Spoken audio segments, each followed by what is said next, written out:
Right. Oh, yeah.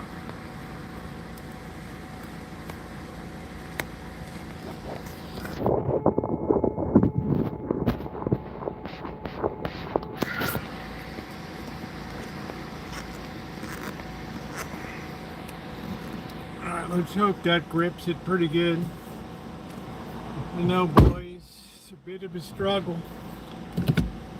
It's a bit of a struggle. Ronnie, hello to you. I hope you're doing well. We got a hot tamale here today. Trash day, soup day in the hood.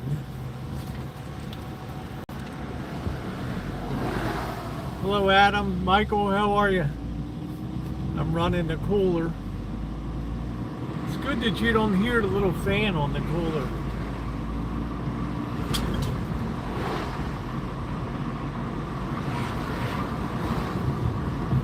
So welcome in everybody.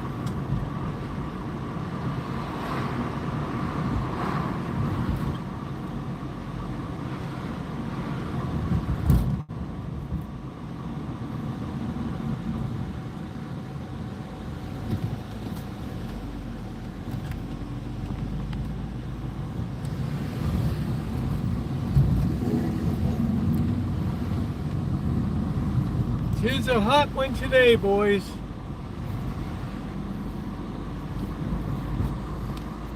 Trying to keep that thing in the holder. What's going on, Elmer? How you doing? It's almost like I got a gimbal.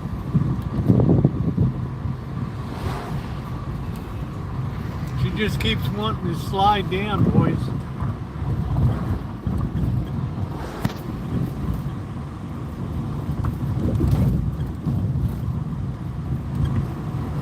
Yeah, it's a quiet one. It's not a real loud one. The fan is just used to draw the heat off the back of the device. Hi Nicole, how are you, babe?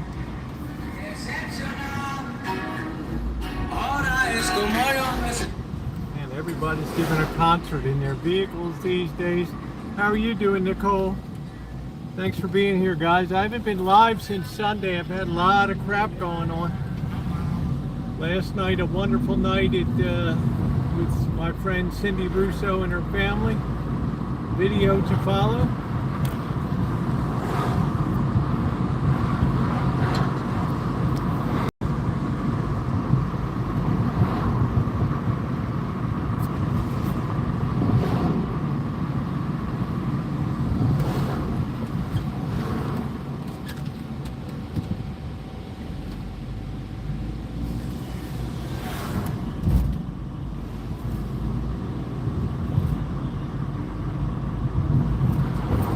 Guy's got his bike right in the street here.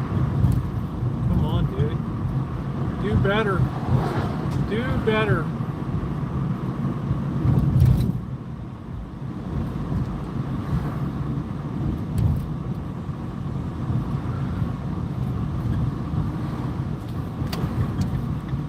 Oh, we got this boy tweaking.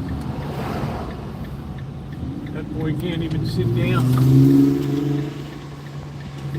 That boy's tweaking so much.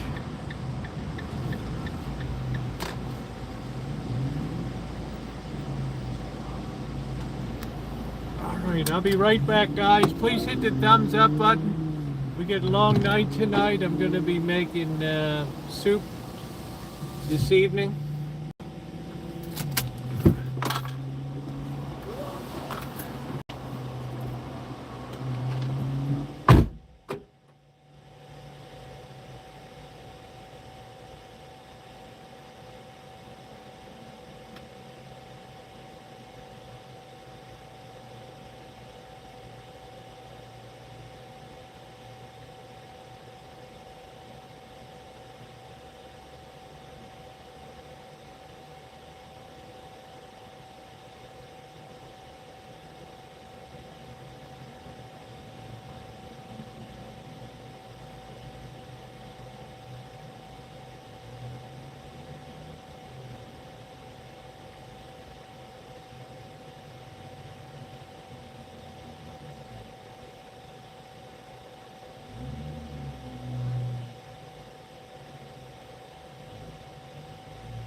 Guy's tweaking so bad at the bus stop, boys.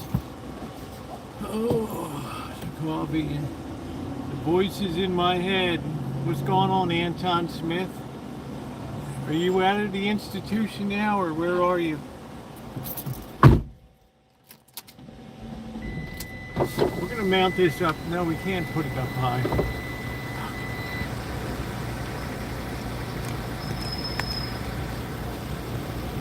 Trying to grip that thing as much as possible. I got voices in my head. Why do I always get parked next to a long-ass vehicle here? Damn, this truck is so long.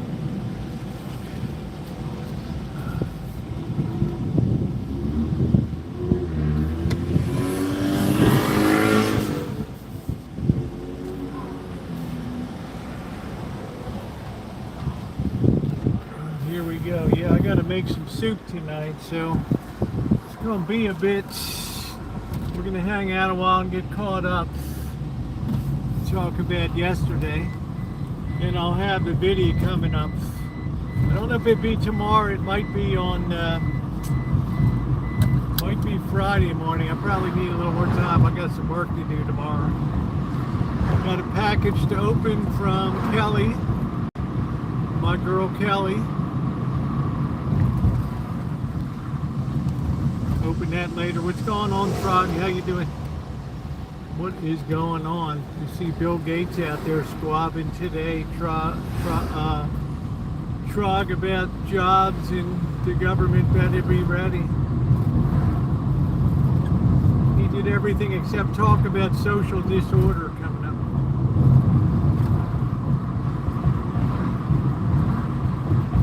Of course, why would we listen to Bill Gates? I don't know. Who knows, boys? Who knows? Power, Elmer. It's all about power, bro. All about power. Piss poor power.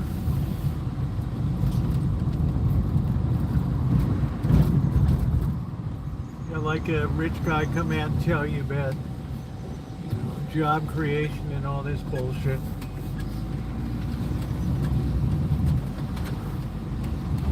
If you saw my video on, is that Tuesday? You'll see that the GDP has just gone down, down, down since the peak of the pandemic.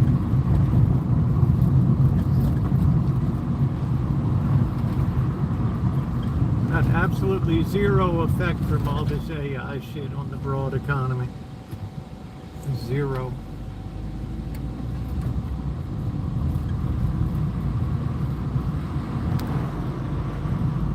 Hope that stays put, doesn't slide out of that holder for a minute. Because I'm running the cooler, I can't get it perfectly into the holder.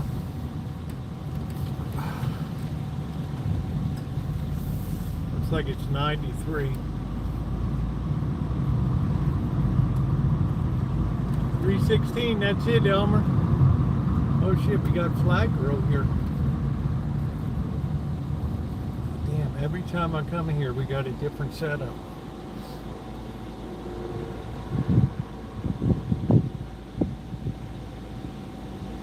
I hear somebody's running a plate compactor for the asphalt.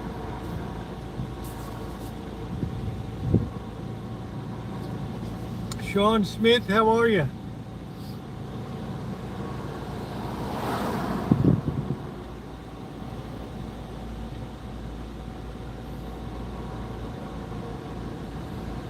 I couldn't even sit in the sun here without this cooler right now.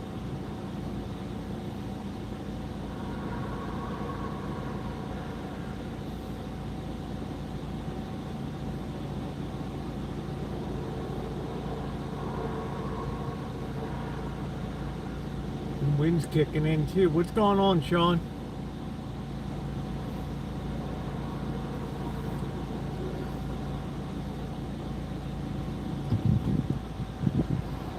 Tell me it's our turn.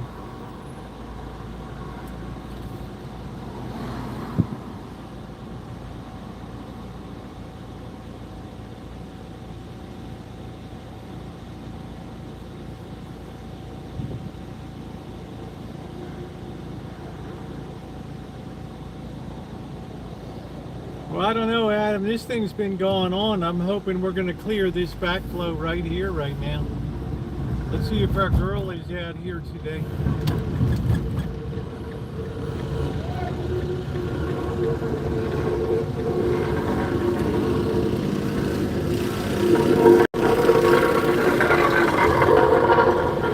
This shit just never ends. You gotta wear all that gear to protect them from the sun.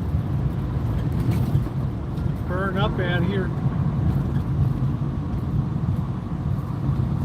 I don't see our girl. Maybe she's off this job site now. I don't know. I don't know, boys. How you doing, Tish? Everybody else, if I missed anybody, I'm glad to be back. I missed all of you. Had a great night last night with Cindy, her family. The video will be coming up on that. Outstanding time. It's always a joy to spend time at her house. It's nice to have friends that have such nice homes. You know, like the boss and Janet, and then Cindy Russo and her husband. They took that awning off over here. I wonder why. Power up, Ronnie. Power up, Elmer. At least they are working and spending money. Well, hell yeah.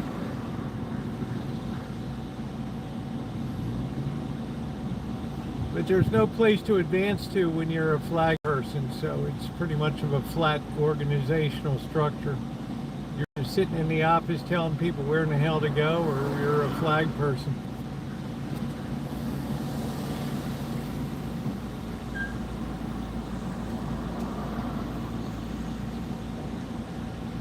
There ain't no in between. Man, it is hot today.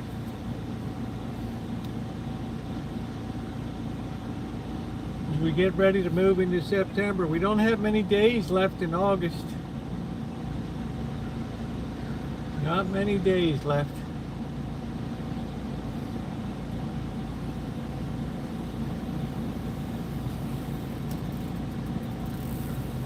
A little dangerous to be a flagger.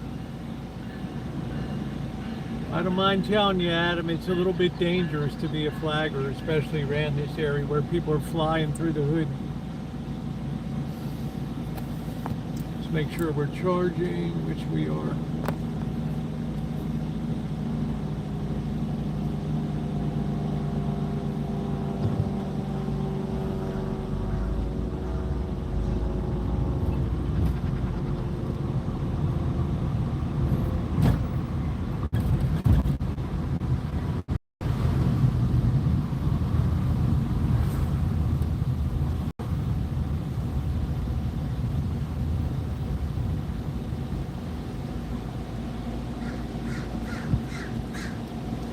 Hi Cindy, how are you?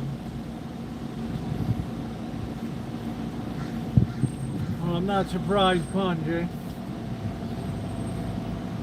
Just giving you a shout out, Cindy. I said it's so nice, my friends, the boss and Janet, Cindy, and her crew. They all have such nice houses. Such a joy to hang out. Such a joy. Yeah, it's a little bit toasty. I think it'll cool off a little bit today. Get close to the sunset. There's that VW bus.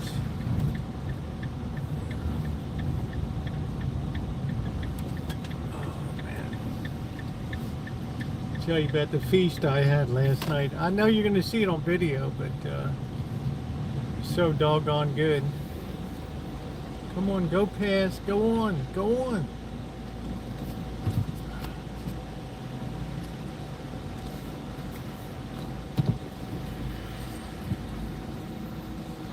Parked for a bit. I gotta make some soup tonight.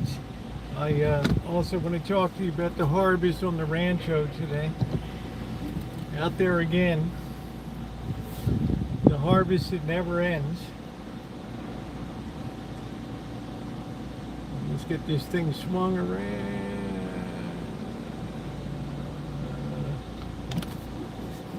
All right, here we go. All right, let's get this.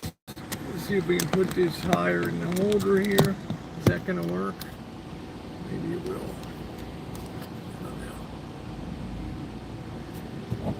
Move that mofo out of the way. Killing the whole thing. Let me see if I can remove the cooler for. I dare not remove the cooler. I just have to go with that. Right, there we go. Okay. I don't want another crack in my phone. All right, Cindy's hot. Yes, it is hot. Yes, it is today. It is hot today, but it's not. It's not super uncomfortable. Let me see if I can get this block. There we go. That's a better situation for. I'm always trying to find the optimal way to put this. So I'm thinking like the 5th. Just to update you on my travel plans. I think on the 5th I'm heading down to LA.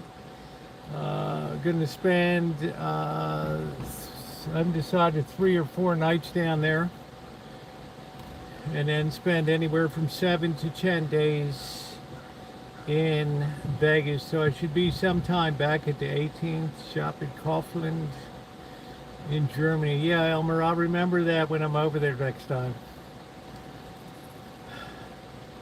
Zur Kaufland und Germany. In Deutschland. So I'm trying to get that dialed in a little more. That trip. And then I think harvest will be pretty much over. When I leave town, I'm not going to worry about having any water put on the tomatoes anymore. I think we're going to call it good. It's just not worth it to keep that going because I don't have an automatic system. Yes, they did. They rallied. Well, they've been rallying after market, but we'll have to see how they hold tomorrow. We have to see if it's a bear trap or not, because these prices for these stocks have already reflected the best of the outcome. There is no more surprise in it.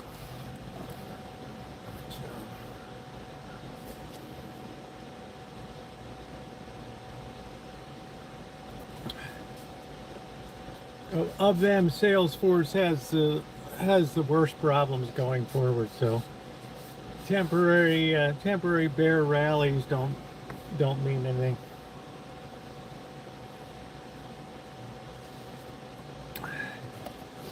What's meaningful is to keep an eye on interest rates. That's what's meaningful. Falcon Heater Hooks 2009 is in the chat. Where is he, Todd?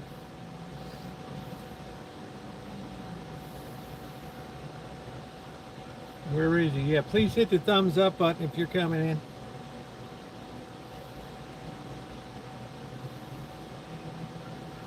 So last night I went up to visit Cindy and her family. It was outstanding as usual, and she, they put on the dog there. It was good to see her husband, her mom, and the dogs. It's good to hang around with them. I got also a chance to look at what she did for growing vegetables, which is great. I think she had big boy tomatoes, something like that there. Really nice big size ones, whereas I've been running in San Marzano, so it was nice. She had the same problem I had a couple years ago when I had got to be very careful with peach trees, plum trees, nectarines, because trees like that tend to overbear and they get very heavy, and the branches are very brittle. They don't have a lot of spring to them, unlike pears that have a lot of spring to them. So she lost a tree. I feel super anxious today, and it's unsettling. Hope everyone's having a good day. Hey Naomi, how are you? I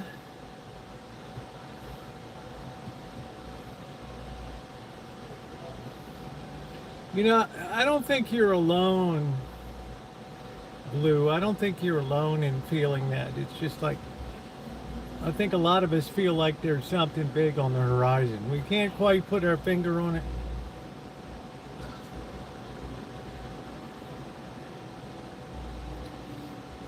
Coughlin is basically a huge haul. Okay.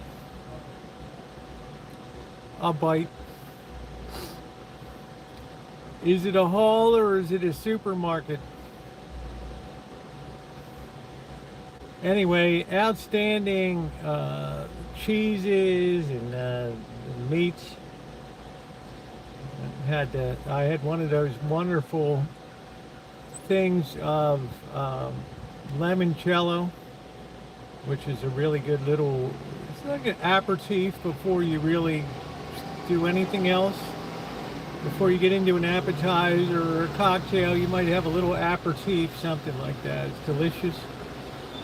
And then, wow, she put a lasagna, she smacked that lasagna down in that homemade cucumber and tomato salad. It was phenomenal, and she sent me home with some of it, which I'm going to have. I need to use this hamburger up tonight. That's critical. I bought it on Saturday. Today is Wednesday night, so I have to make sure to use that up.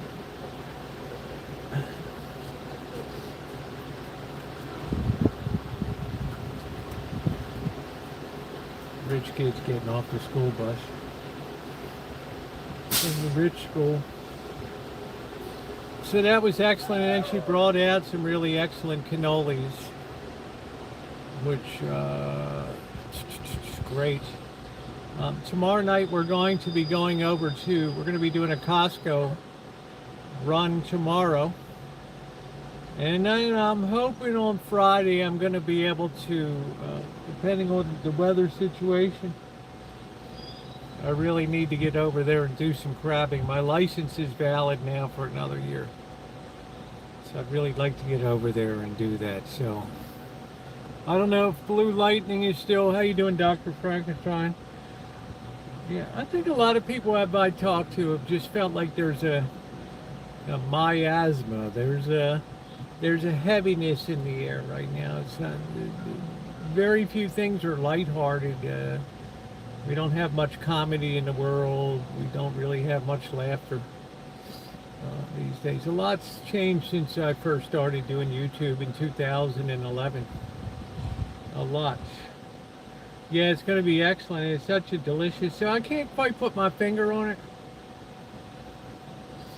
It's almost like you feel like, you know, you toss a ball up in the air and it's right up at the peak right there.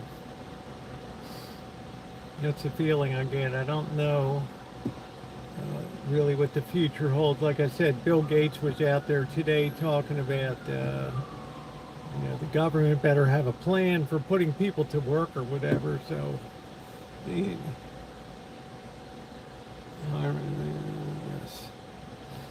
yes, they do.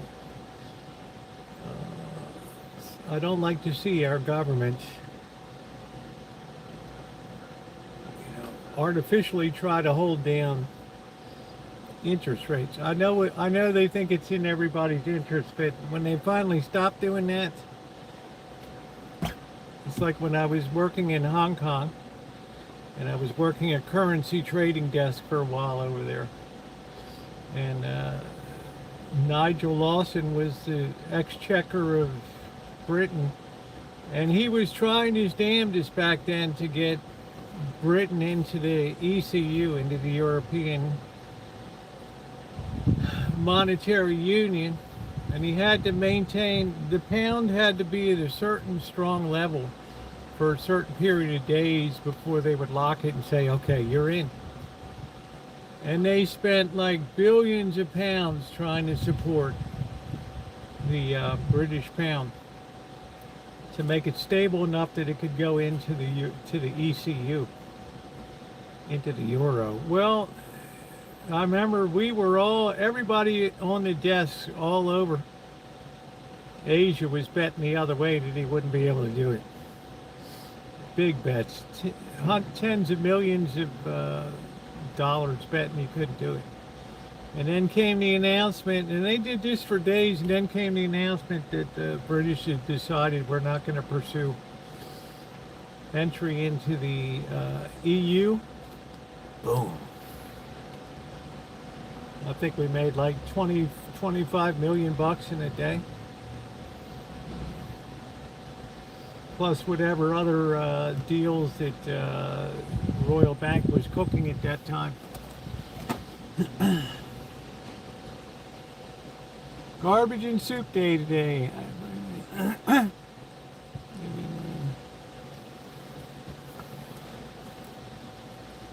Look, try. Here's the deal. You got an economy growing at maybe 1%. Maybe. I'll be generous in saying it's growing at maybe 1%. Because GDP's been going down since the pandemic. Down. Well, interest rates are going up. So it's a very unusual arrangement. Something wrong in that. But here's the thing. When you have debt at 4.7% or whatever, and an economy growing at 1%, it's that house edge is just cutting you all the time, every day. When your debt is growing faster than your rate of growth, that's really all you need to know. And then you look ahead and you say, well, what's gonna drive the growth? I know what's gonna drive the debt. That's baked in the cake. That ain't going anywhere. That's that's $1 trillion every 4.5 months or whatever now, the rate we're going. But what's going to grow the revenue? I don't know. That's unclear to me. I'm not making any predictions. I get a lot of mail, and I try to make things as easy as possible. If your debt is growing at 5 times the rate of your growth, you got a problem.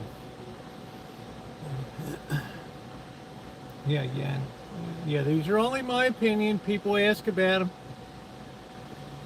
People always want to hear my opinion, and I say it. Okay, there's not one person in this chat that would disagree that when your debts are growing faster than your income, then you've got a problem.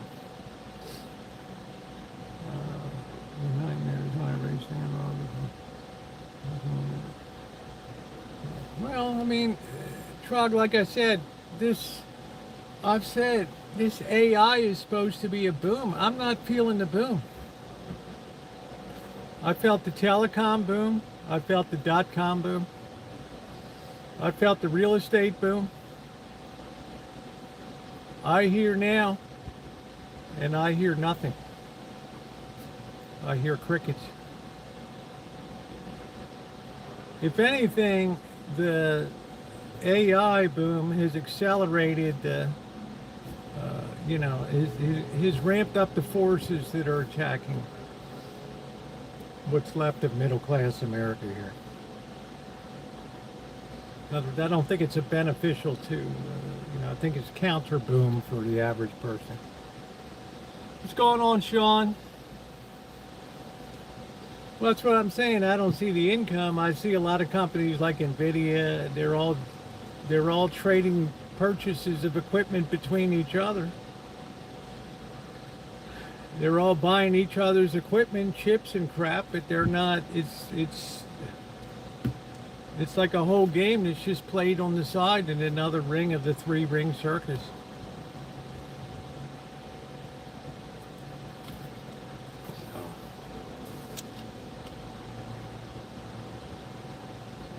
It's called a circular economy. It's like somebody says, I'll sell you a shovel, the company buys it. Right. Then another company says, I can sell a shovel with jewels on the handle. Okay, we'll buy that. They're just selling tools.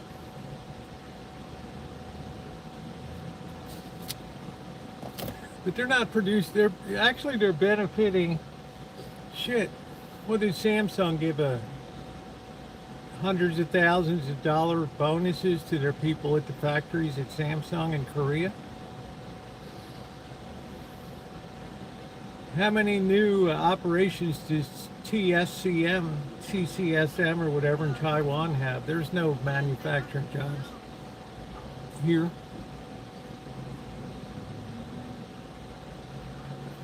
You're messing with the wrong lasagna. I had the right lasagna talk last night. Let it be ramen.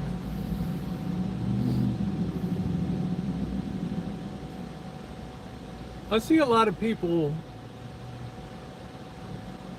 struggling with street level businesses that tend to be more luxury oriented, sandwich shops.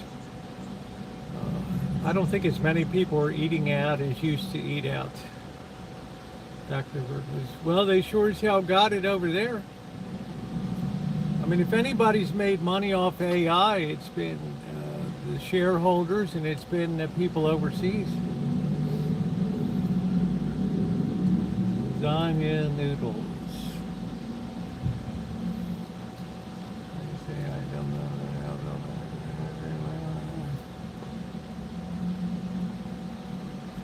Well, I want to tell you one thing, Trud. Unlike past administrations,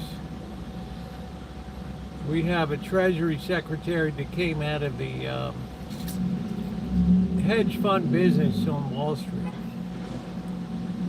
And this guy knows that perception is the key to keeping shit together. So he jumps in there and says we're going to start buying our own bonds to kind of smooth stuff out and all that. I mean, you can bet they're going to be very aggressive in trying to attenuate or stretch this thing out. But the one bugaboo on the horizon, we got the midterm elections coming up. And as soon as Labor Day is over, which is in less than 2 weeks, they're going to be flipping a switch for spending on political campaigns. I mean, it's going to be nutty, and I'm expecting a pretty solid switching here. I'm expecting, that both houses of Congress will land in the hands of the Democrats. And they're just going to freeze the agenda. And if they get enough people, which I don't think they'll get, but in the Senate, but they'll reverse a lot of things.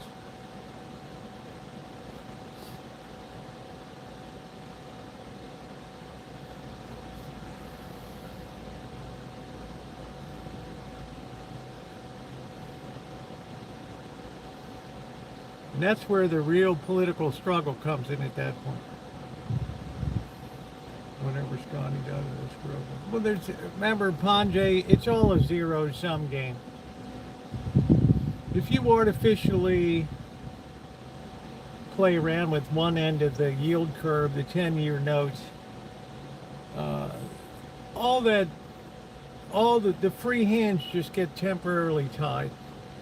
But when the chains finally break, it's twice as bad to adjust to higher interest rates. And the Treasury Secretary knows if we broach that 5%, which is less than 0.3% away, then it's going to signal much higher rates ahead for the future.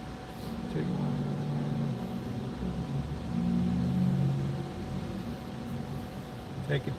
Trog says, Roosevelt, take it one step darker. Rates stay high, default spread, banks pull back, businesses lose funding, and layoff accelerates. People ask me because I started following markets in 1980.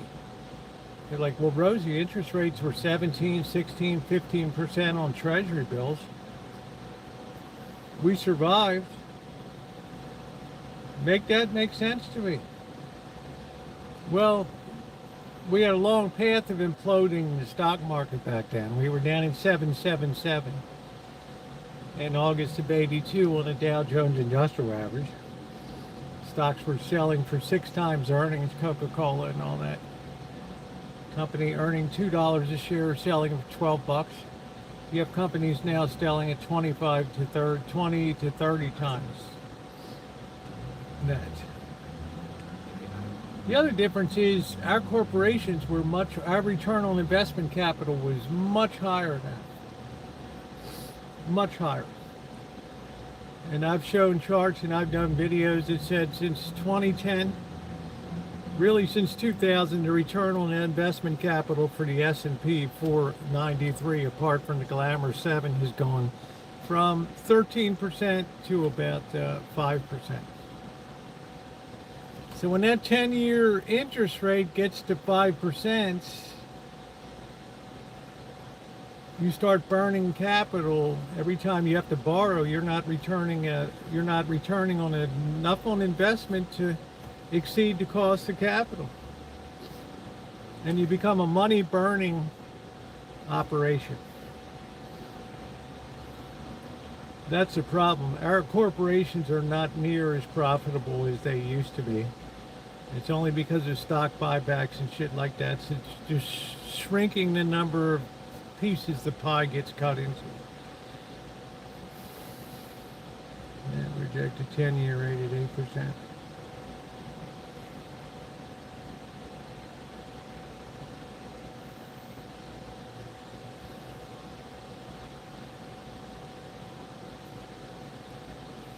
Well, at an 8%, at 8% interest on a 10, the economy's functionally dead. You have maybe 15% of companies can exceed 8% return on investment. The economy's functionally dead. I had a whole chart that shows the expiration, the death of companies as interest rates rise. Here's the number of companies that are still financially viable, and it shrinks. Well, I've gotten a lot of criticism, Panjay, but I call a spade, and people get pissed off. How can you call America a Marxist nation? And communism is government control and all this. And yeah, well, communism is also government manipulation of markets. Government manipulation of medical care and education, housing, food.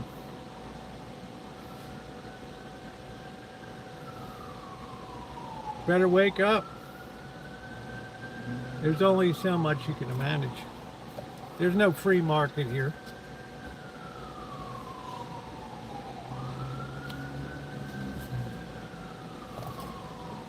This is what I try to open people's eyes to. It's got nothing to do with being patriotic. The very definition of communism is equal misery for all. And I look around the United States today, and I'm not seeing a lot of...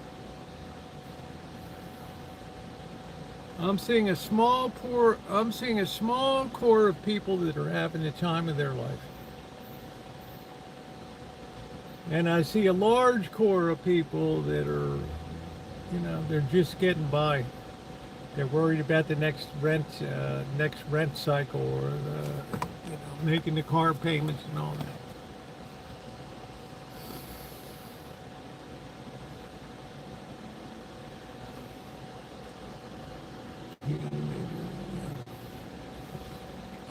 I think 8% is very, it's very realistic.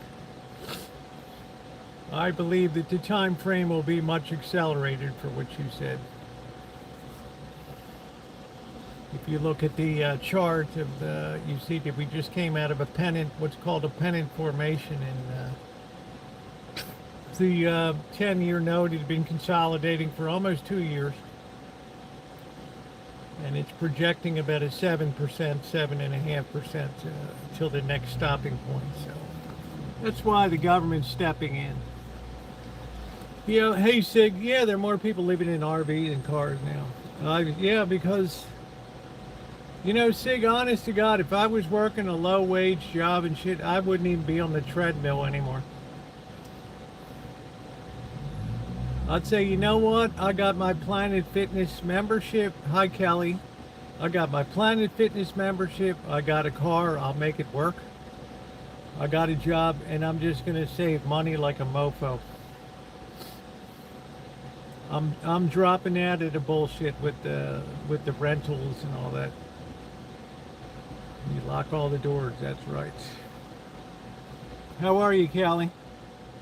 Yes, I recognize the need among the poor, absolutely. That's why I've pledged my life to try to do what I can. In a place where it's the easiest place to overlook people. I have made my appearance. What's up? Well, Kelly, my girl, I got a nice package from you today. I'm going to be opening later. Love that Canadian girl. She sent me a nice package I'm going to open later. We'll see what goodies are in that. Thanking you in advance, Kelly. Thank you. So anyway, Sig, yeah, I mean, you know, nobody's going to care whether you're living in your car or not.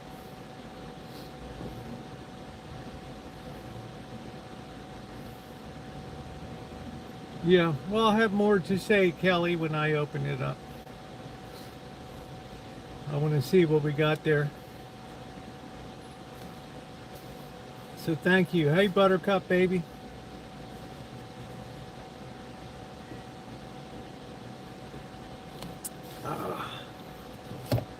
But, you know, what can they do? They do what they did in Santa Rosa here. They take a government parking lot at a government complex here and they create a safe area. They have one gate guard and you go in at night, you park your car, it's a secure lot. Yeah, love you too. Thank you for taking such good care of me. You've been wonderful. Big Daddy Chic. How do you think that? Okay. I think China's just coasting along, Panjay. I think if I'm in China, I like what's happening in the United States here.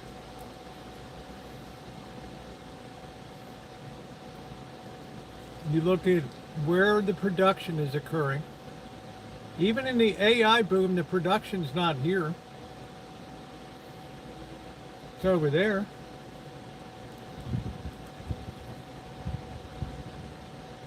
It's all over there. And every month they're taking in $100 billion. They're more in. They're making 100 billion more in exports than they're taking in imports. So all the money in the world just continues to float towards China. I need someone to take care of me. Well, that's a nice thing, but you have to make it a two-way trip. You know, real love is people, oh, I would do anything in the world for you. When you've reached that level of giving, then you've arrived. The family thing. I don't think so, Blue.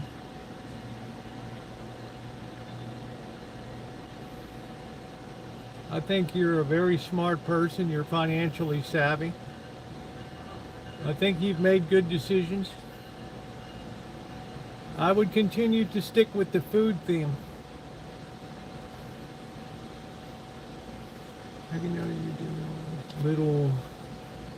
No, I haven't. Yeah, they kind of a little bit of a different design on it, and I'm appreciative of you for Naomi. I've been able to be on her family's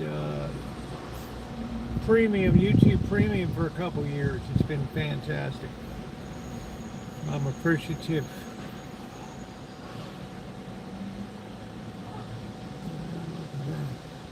Yeah,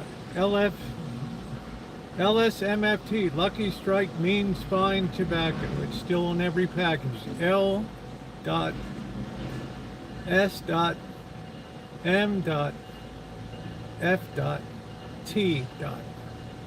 Lucky Strike Means Fine Tobacco. And now Jack Benny.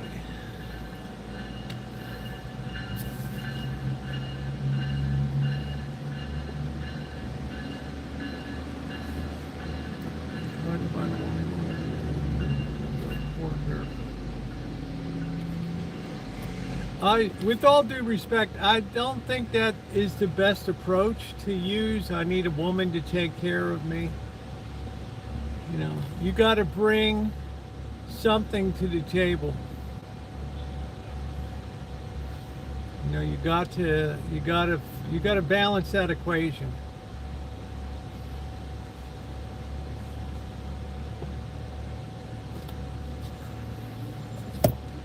You get a lot to like in a Marlboro. Filter, flavor, soft or box. Now available in the crush proof box. Dun dun dun dun. Do do do do do do do do. No, I mean, well, it's good to know yourself.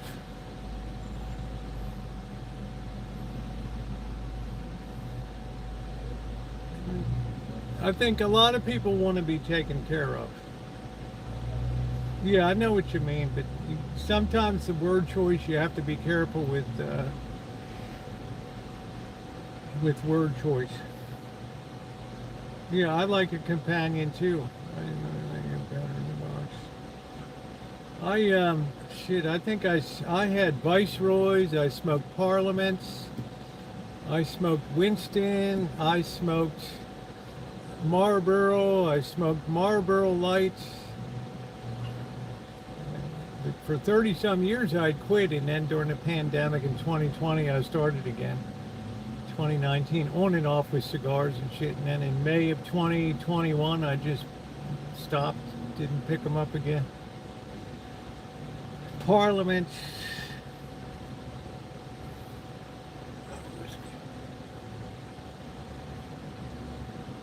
Doot, doot, doot, doot. The last I smoked was Marlboro Lights. I was glad I quit smoking. I don't know, cigarettes were always something I could just pick up or put down. It wasn't that hard. But if I had to pick up or put down, like coffee, it would be a lot harder.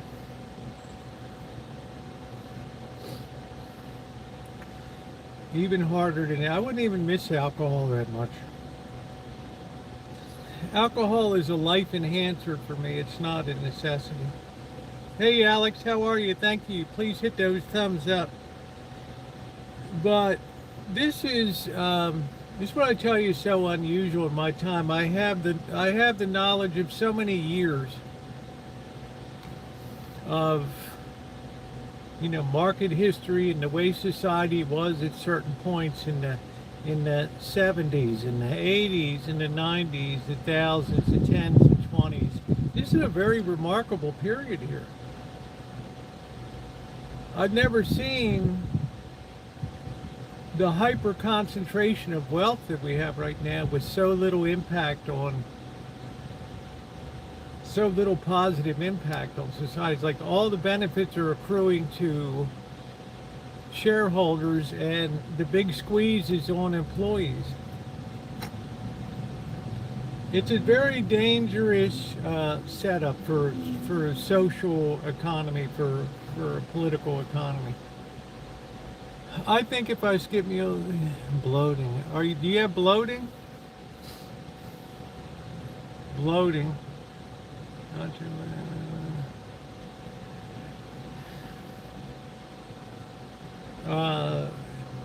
Irma LaDouche is on Shirley MacLaine. If you like The Apartment, the movie The Apartment with Shirley MacLaine and Jack Lemmon, this is another nice movie starring those two.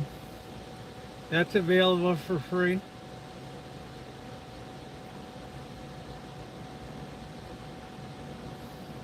Yes, I do. Because I forgot to mention it to you earlier. I'm sorry you got the bloating. Maybe it's that time of month or something.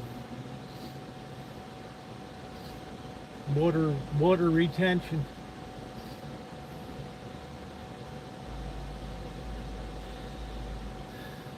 You get a lot to like in a Marlboro. Filter, flavor, soft or box. Gold, silver, gold and silver are tied to the amount of debt. As the amount of debt rises in the economy, gold and silver track along with it. It's a 0.95 correlation. It's almost a perfect relationship between the two. Now, correlation is not causality, but you tell me something else.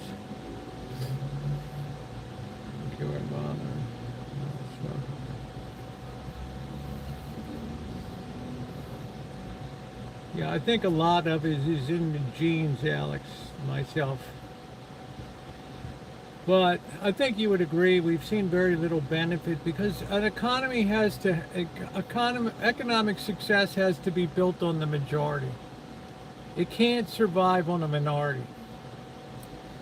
When it's on a minority, we get the Louis XIV complex. We get to let them eat cake. We get the Gilded Ages.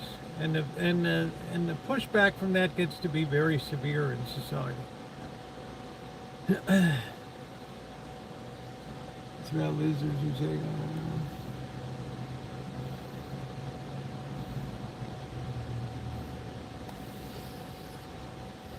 well, if you have bloating, I'm not sure if I would do shots.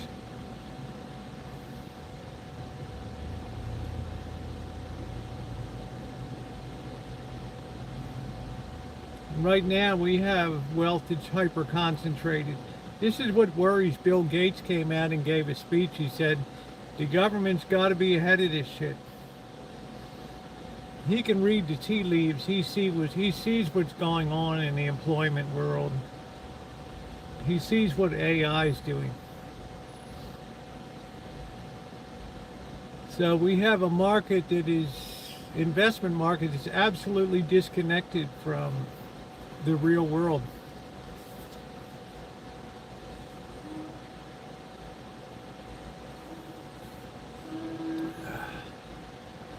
I'll wait and see if you have a drink, then I'll decide. That's a good philosophy. That's a good working idea, a good working plan right there, Kelly.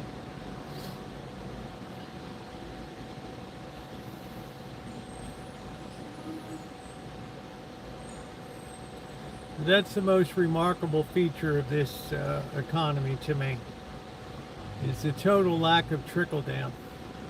Because the rich people don't give a shit about the stuff you produce. They don't give a shit about eating in your restaurants. They don't care about buying your crap. They're in their own little world of luxury. Piaget and Cartier, all this shit, Dolce & Gabbana, and Yves Saint Laurent, they don't care about that. They're not shopping at Walmart and Walmart. Yeah, they have their own chefs. They have their own little universe. Well, that's what I'm saying, Dr. Frankenstein. That's why we don't get the trickle down. If they want to buy a yacht, we don't build a yacht here. What does Jeff Bezos do? He has a yacht that's built in Netherlands, and then all of a sudden he sees he can't clear the bridge to clear the harbor. Fuck, they built the ship, and they forgot they had to get under the bridge. So he's like, I'll pay to have the bridge taken apart. And they're like, F you, take down part of your boat.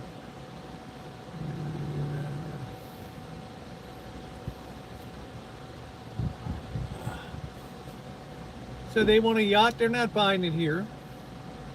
They want fine foods, they're getting the best of everything. So we really have this Louis XIV. In case you aren't familiar, that's when the French Revolution was born, out of early 1800s, 1812, 1814. Yeah, isn't that ridiculous, Dr. Frankenstein? He says, well, I'll just pay to have the bridge dismantled and then put it back together. Oh, yeah, that's really yeah, that'll work, Jeff. No, we're in a hyper-concentrated wealth situation, Blue,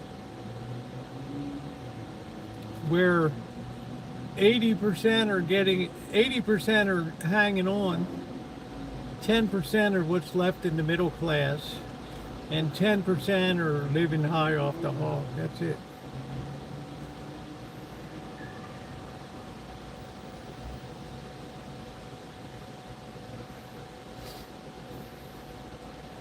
And you can only, how you doing, Ron? You can only pull people so far. And then, like Sig came in and said, a lot of people are living in their vans and cars. Yeah, I saw Tim Curry died. That was surprising, Ravlo. 80 years old also. You know, who wants to live life in a car? I mean, the next step down is the street. So what happens? Like me, you start to eat shittier food. One day you catch yourself like, what the hell am I eating here?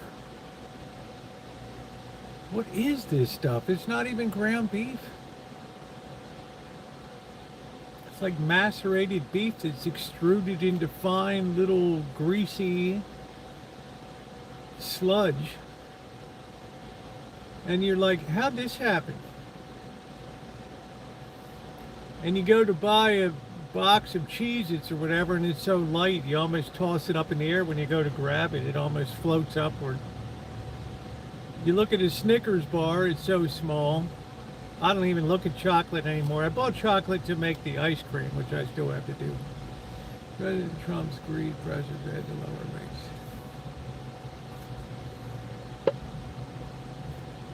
Let me tell you something, Blue Lightning. What's the nightmare scenario for the Fed? It's a speculative bubble. It's the 1929 scenario all over again. While the economy is weakening throughout 1929, the stock market's going this way. And more, of course, sadly, more people get interested at the top.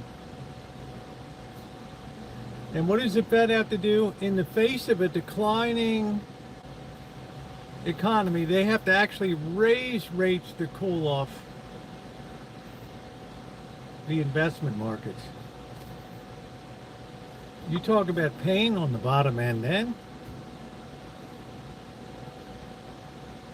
The little guy on Main Street's like, I don't even have stocks, dude. I work at Starbucks or whatever. I work at the Piggly Wiggly.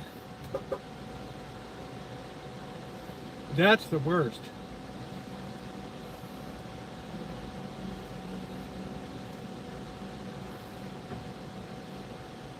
Well, you properly saved for your retirement, Buttercup baby. I know that from talking to you off of, communicating with you off of YouTube.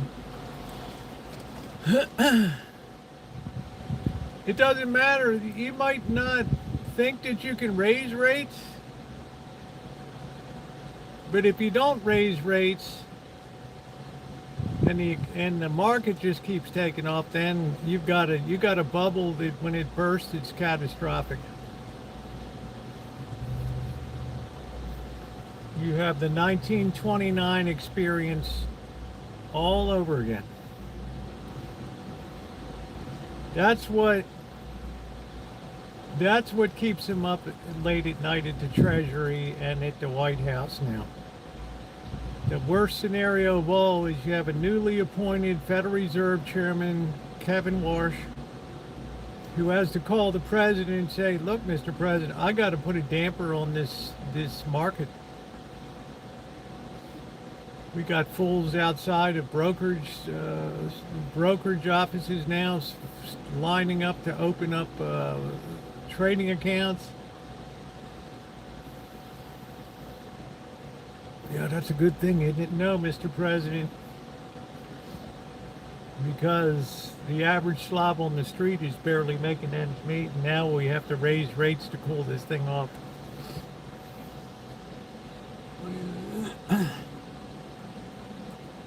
Who are you asking, Kelly?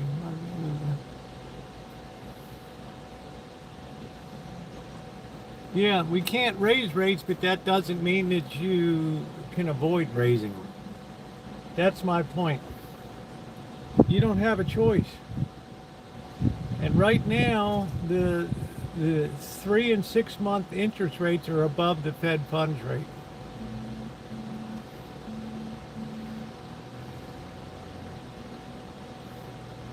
So they can't cut. The market's telling them to raise. Monday night, what was Monday night? Oh, yeah, Monday night. Oh, yeah, I forgot. How you doing, Joni? Monday night was great. Yeah, they had no choice but to cool off the speculative markets, not the real economy. The real economy got a bucket of cold water poured on it. So that's the bubble that we built here. So it's a very, very dangerous, very dangerous conditions building up now.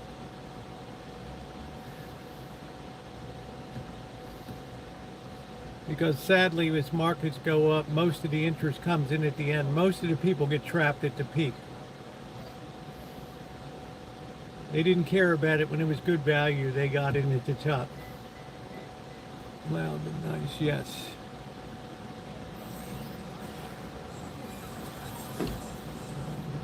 Yes, loud, but a very good time. Yeah, consumer spending. So, you know, I mean, let's face it, Buttercup, baby. If they're struggling at Walmart, you know, I don't really care what NVIDIA does or Salesforce or CrowdStrike. I don't really care. That's a whole nother little universe that's just playing with itself up there. You know, it's just an investment circle jerk.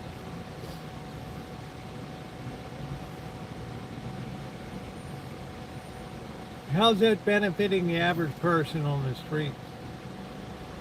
I mean, hell, I got a guy here the other night. He was down here in the parking lot in his new BMW delivering food.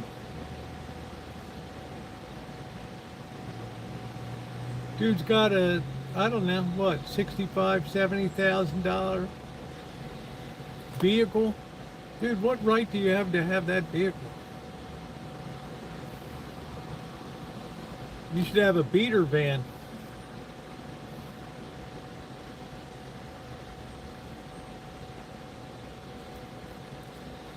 Yeah, so the only area that's really doing well is the speculative area. And sadly, any job benefit of that is non-existent. It's zero. Korea, China, Taiwan, they're all doing the slow clap. Thank you. Oh, you want to produce this chip now? Great. We've just expanded our factory floor, yes.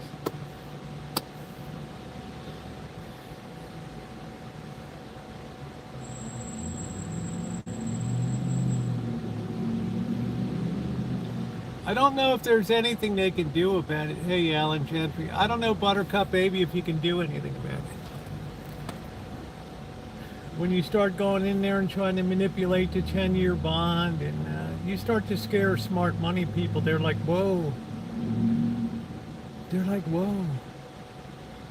Shit, we've reached a point where we can't even allow natural market forces to reign anymore. We have to be like a Marxist government now. We got to go in there and mess with it.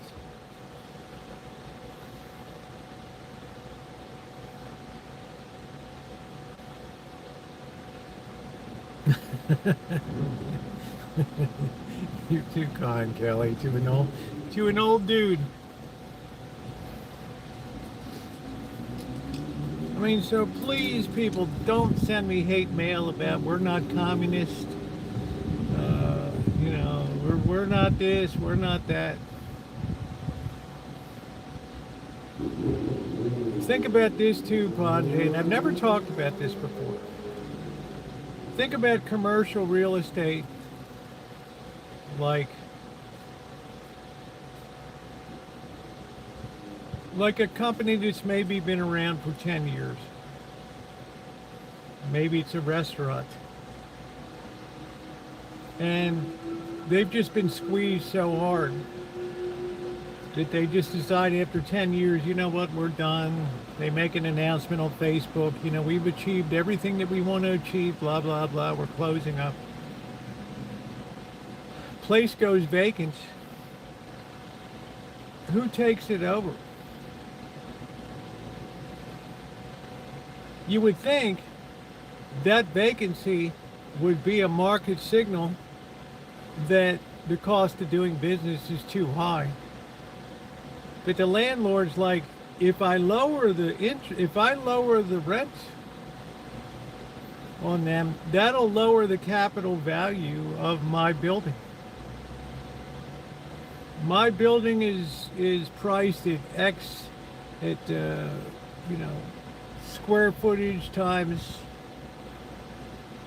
X per square foot rental, average rental. If I lower the rental, my asset depreciates in price.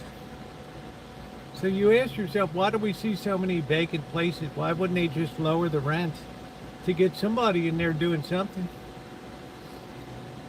Because the valuations will be impacted, and there's so much borrowed against those values that the whole thing is like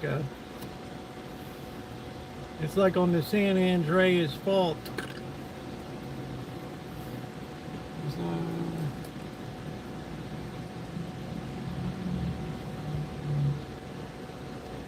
What worries me the most, Trog said, if stocks really are valued anywhere, they far exceeded 1929 levels in average valuations. What worries you more, the valuation, or an ordinary investor getting caught up holding back?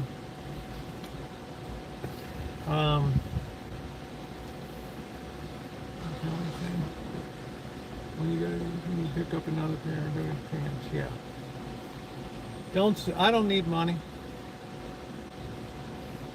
My big fear is, it's like a stock. It's like stocks. At any time, some stocks are trending downward, while others might be going this way. You think of the economy as a whole, people are already trending down. Like this. Their standard of living is dropping. Now, when the investment market bottom falls out, it has an accelerant effect on the great mass of people. The willingness to lend money to the capital markets dry up. Friction builds in the economy. So an already declining standard of living begins to accelerate downward. That's my big fear. Yes. Well, the refinancing wall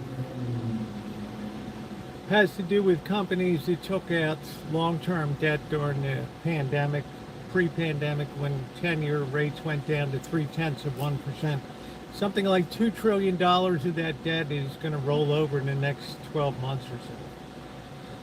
Which means that the hurdle rate to earn on investment capital is going to be even harder now. You're going to have an even harder time making a return on investment capital because your debt structure is heavier. That's why the president desperately wants interest rates to go down. But the markets are saying, no, Mr. President, there's underlying forces that this is exactly, they should even be higher. In other words, he's trying to choke the markets. Not because he's a bad person, but because he doesn't understand that we're in an international, global market here.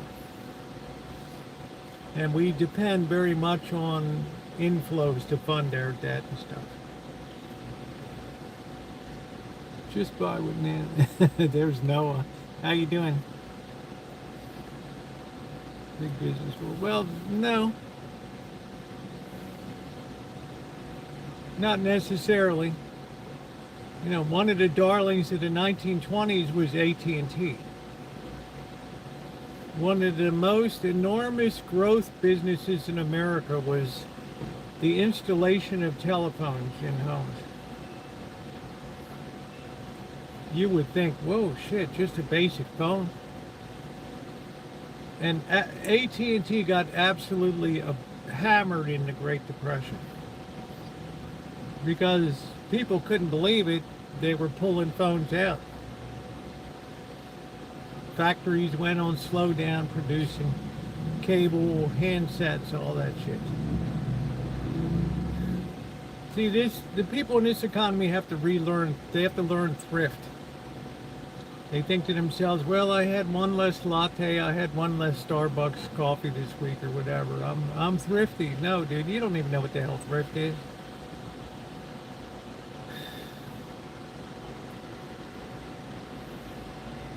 Thrift is using both sides of the toilet paper.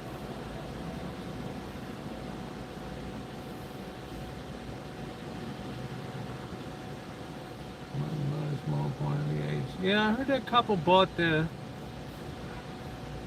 Padres too. That was weird. They had a weird little press conference.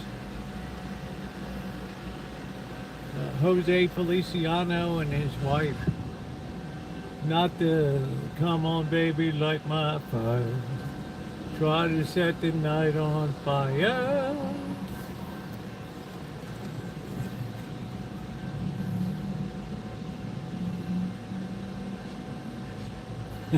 Thrifted. There's the capital cost of that, Noah. Try them again.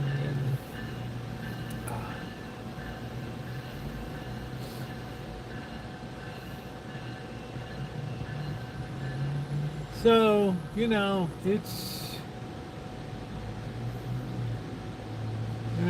a sticky situation over in the Middle East. Yeah, please hit the thumbs up button, guys. I appreciate you being here today. Let's see if we can get up to 100 thumbs up. I haven't been live since Sunday. I appreciate you being here. I do have the video coming up. Yeah, they knew, the greatest generation knew what thrift was. Because in the 1930s, they didn't have money to buy anything. The 1940s, they had money, but they didn't have anything to buy.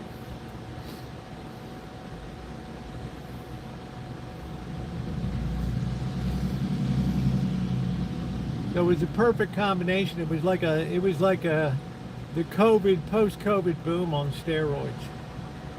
And it had a long echo into the 1960s to the point that people's we started being guilted by liberals. Well, why can't the poor have a piece of this? Or why do we have inequality? And, it's not fair. You had what I call the top-down Marxism from the top. Lyndon Johnson, etc. Next communism is much more powerful. It's the bottom-up type. Freeze every day. Wow. Freeze everything, huh? Well, I picked another 10 pounds of tomatoes, if you can believe it, boys, and seeded them. Getting ready to do some more canning tomorrow. Oh, jeez. I think that's the last I'm going to harvest. I'm just going to pull the plants. Or maybe I'll take some down with me when I go down south.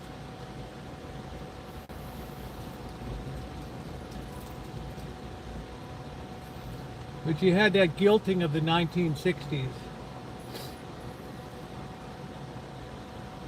The navel gazing, the hippies, the freaks at Berkeley and Columbia. These rich kids that suddenly had a ton of compassion for the poor.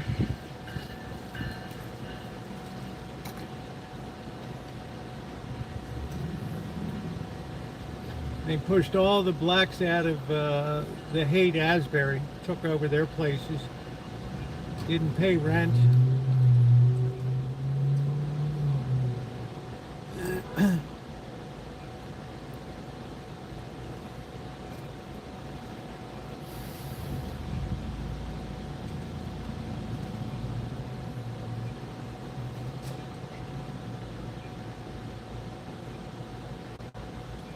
You know I wanna be on fire.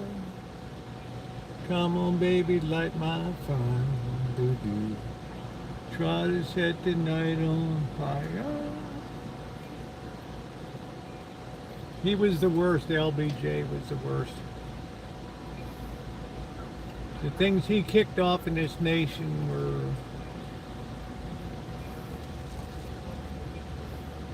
were awful. That's assuming, he was assuming that there would always be the productive capability, the productive capacity of America, a limitless future. He never once entertained the idea of competition. And the auto sector, really the electronic sector was the first to feel it. And then the auto sector, appliances,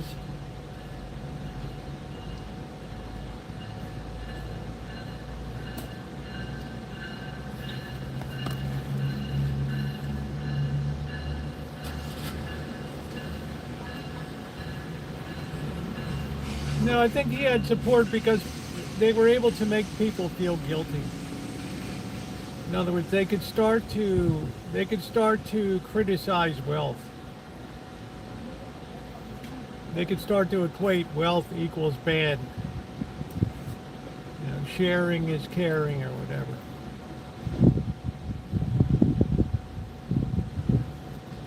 So their solution was just to start to give shit away and remove earning from the equation and build a political dependency that lasted for multiple generations. You can always count on us. Of course, it disincentivized people. No urban renewal project ever worked out. Baltimore's a perfect case in point. They had the beautiful Inner Harbor. It sits empty today. Because every weekend savages would descend on it and steal and thieve and beat the hell out of people and rob.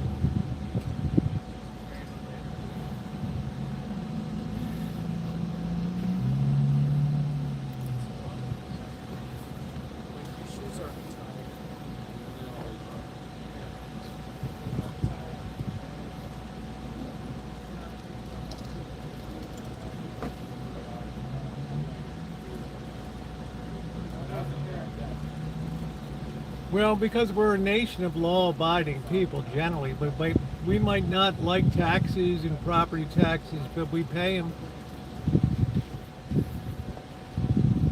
We're conditioned to feel like, you know, a free society isn't really free, and to a large extent it's not. I mean, look at property tax. Nobody really owns their home. You're a peasant on the baron's, you're a serf on the lord's manor. Try not paying your rent and you'll see who really owns your home. Try not paying your property tax. You'll find out real quick. And then it reaches a point people can't even pay property tax, like Baltimore City, whole streets, whole neighborhoods just blighted, falling in roofs.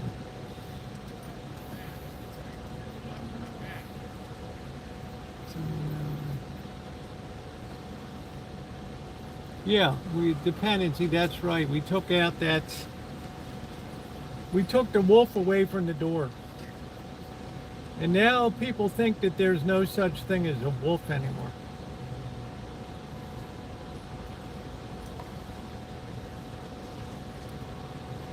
Yeah, well, you want to find out who owns your home?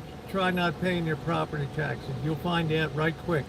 Then you have towns like Niagara Falls, New York, which I encourage you, go on Google, go on Street View and just take a ride down the streets.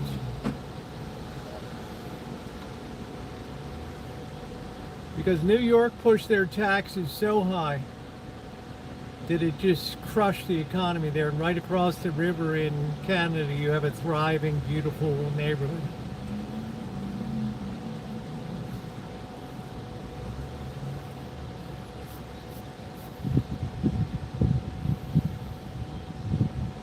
What do I think about Alaska paying people? I don't think they pay as much as they used to. know a lot about Alaska DGAF. I really don't know a lot. I know when the oil money was rolling that they paid people. Yeah, HOAs are another thing. Be careful not to get into an HOA situation where somebody was telling you what you can do with your home or can't do. You know, Monkey Boy has one in Nevada there, and they tell him, you know, this tree needs to be trimmed, there needs to be more rocks out front. You know, it's just bullshit.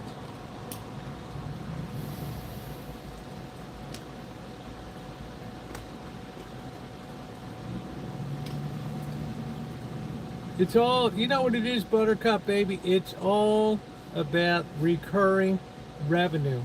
Every major consulting company, Deloitte, Arthur Anderson, which is Accenture Corporation, they all tell these corporations the same thing. Don't sell it once. Sell it so you keep getting a piece of it every year, so you have an increasing revenue flow. If you have a homeowners association, keep raising the dues.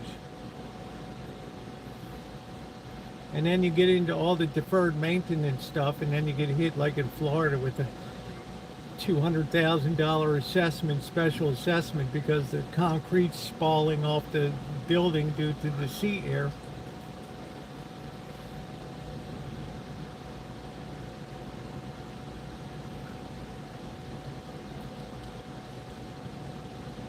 Oh, wow. Oh, man. Why would they vote that in, Buttercup baby? Yeah, it's not a lot. Hi, Mystery. Yeah, but I'm not sure if I want to live in Alaska.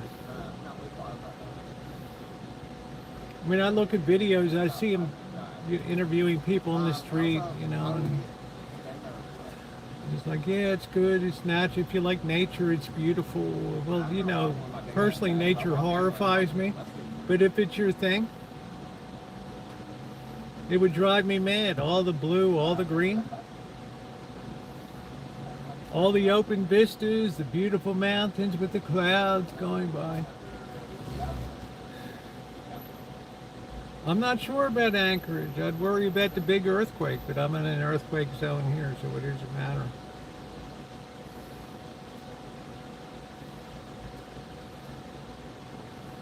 I think I would prefer to be in the Dakotas or something. Welcome back, Kelly. I think I would prefer to get a piece of land in North Dakota. Would you ever visit Guam? No. Not with all the brown snakes, because it's the streets in Alaska and they need to collect money. Oof, man. So people are bleeding dry now in cities like Baltimore. The water bill has gone up from, you know, $50 to, you know, $200 to $300 a month. Water and sewer bill. It's just smashing people to pieces. Because all the old pipes are from the early 1800s, mid 1800s.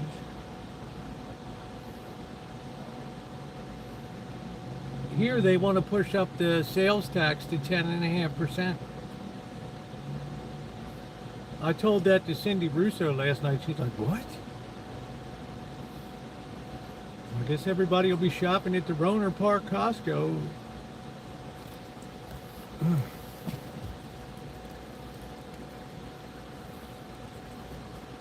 Oh man, if you knew what I flew over, DGAF. Yeah, the brown snakes. I don't want, I have to tell you.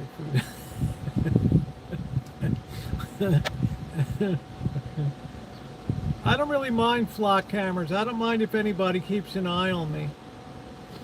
If society was good at policing itself, DJF, we wouldn't need it, would we? Society wouldn't need speed bumps.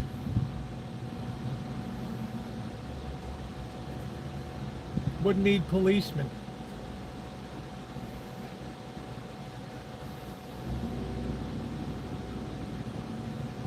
Well, then the cops are immoral. They're breaking the law. It's like saying somebody killed somebody with a gun, so we need to outlaw guns. It's the same equivalency. No, we need to have better people. Yeah, I don't want the brown snakes. I knew too many people when I lived in Hawaii that would go to Guam and shit. And oh man, it seemed like you couldn't even grow up without being bitten by a brown snake. Well, I'm just saying, it's not the policing, it's the people. Remember this, DJAF. I wrote a whole book about this. It's going to be undergoing professional editing in a matter of a week or so. Civilization has always depended first and foremost on people willingly policing themselves. Once people lose the ethical basis of doing that, then everything else just goes to shit. And now we're seeing a debased society that has no idea of no linkage to a greater power now. So we derive all of our ethics horizontally now. But the problem is this person's ethics are different than this person. This person's pro-abortion, this person's anti, this person's pro-euthanasia, this person's anti. In Massachusetts, you can abort a baby right up till the time it's born. You can't do it over here.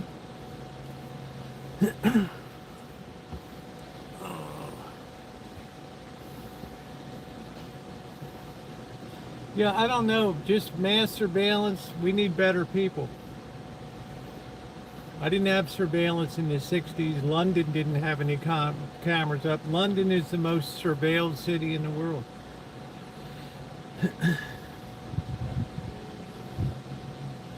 Okay, Kelly, good deal. I'm not sure what that means, but good. Gold will always see you through. Gold and silver.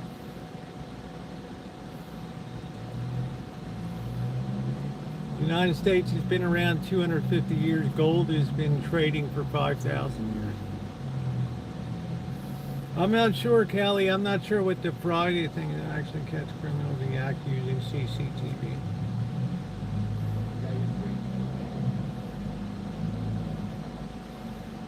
I don't think it'll be long till the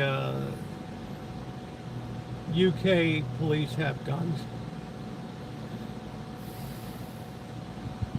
They're just gradually, slowly losing control over the citizenry in England.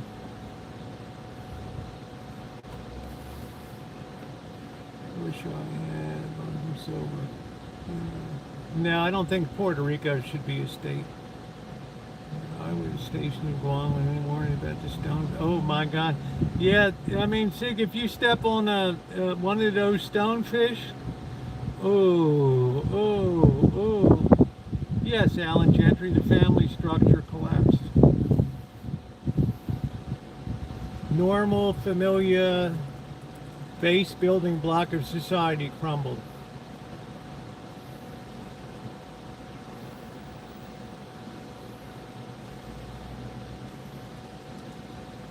My regular Thursday appointment, I moved to, because I have an appointment, and I drive. Well, I don't blame you. You drive a lot.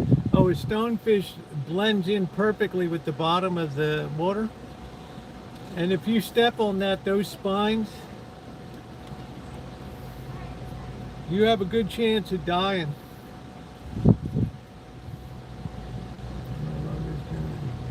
Oh, well, thank you, DJAF. I don't always have the answers, but we got people that have a lot of answers here.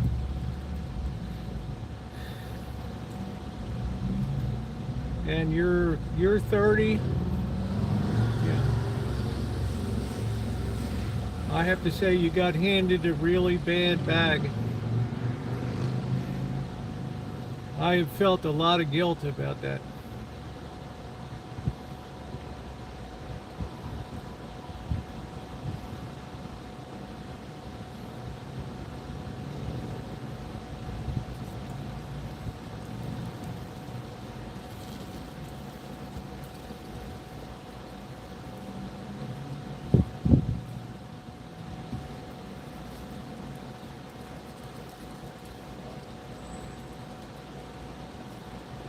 Oh, hell no. You can't take any shaming whatsoever. No way. No. Remember, you're talking about a time when that was the normal relationship to be in extended family. It was only when selfishness began to rise in the 60s and 70s that people went nuclear.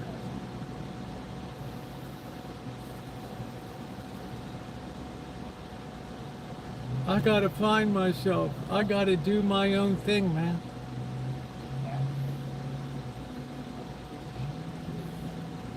The curse of prosperity. Those blue eyes.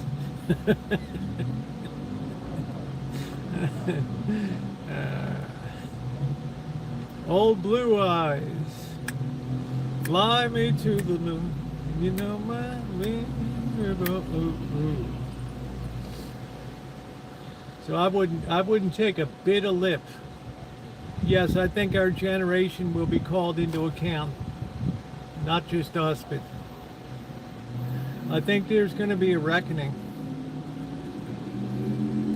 Hey Gerald, long time no see. Nice to see them, not in the dark. I think there's going to be a reckoning. The millennials, the Gen Zs will be the ones that radicalize the nation. They'll do a lot of harm, but they'll think they're doing good. It'll just be a knee-jerk reaction to a situation of feeling powerless in a country that tells you the future should be one thing and it unfolds another way. I don't know a lot of people that are happy working at Starbucks, working at a grocery store.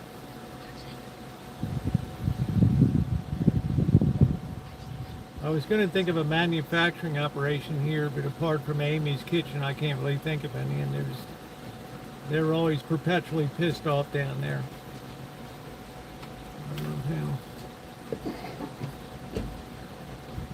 I'm not about to talk about boomers dying off. Well, it'll happen. But you got to remember, as you move towards the end of your life, your medical expenses and care expenses go very high.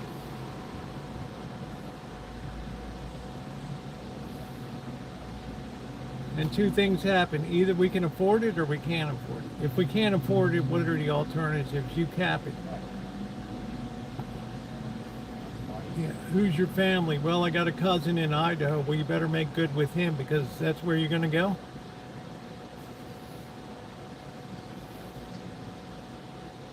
You know, there's going to be this strong push to get people back to family where it should have always been.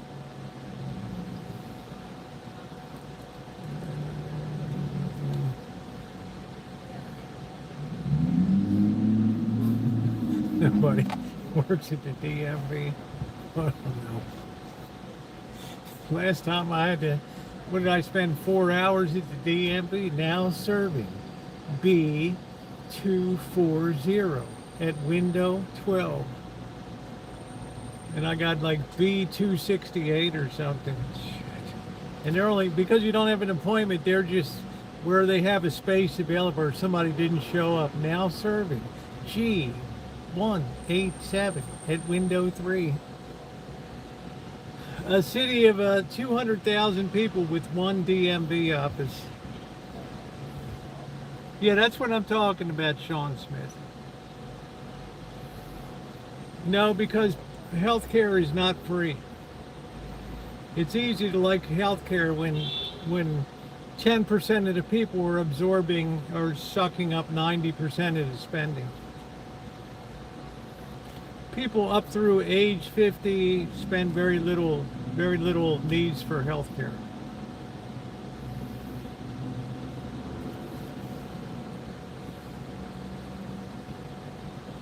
Yeah, please hit the thumbs up button, guys. So if you look at the budget and you look at the growth of the debt, you know tough decisions have to be made.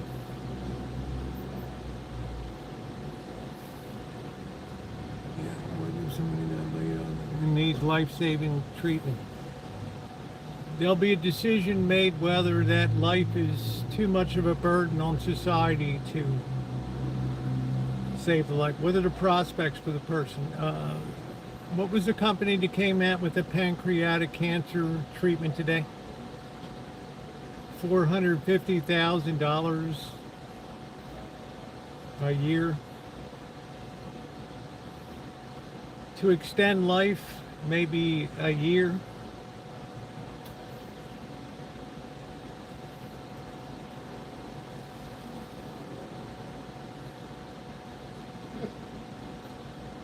If the Fed raises rates, it's an indication that they've lost the grip on the economy. They're not raising it because the economy is overheating. They're raising it because the speculative forces are out of control.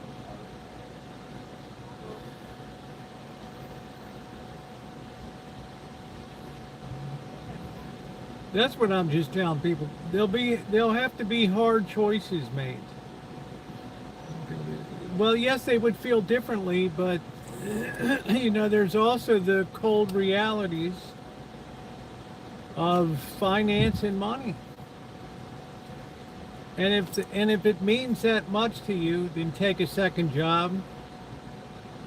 Have everybody in your family take a second job, borrow the money, and spend it to keep that person alive.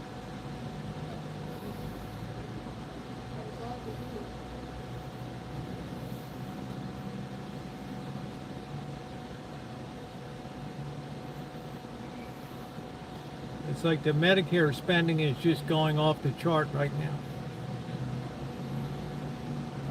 And it's going to get far worse over the next 5-6 years.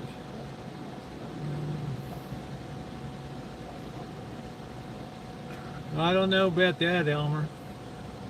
Now serving A137 at window 15.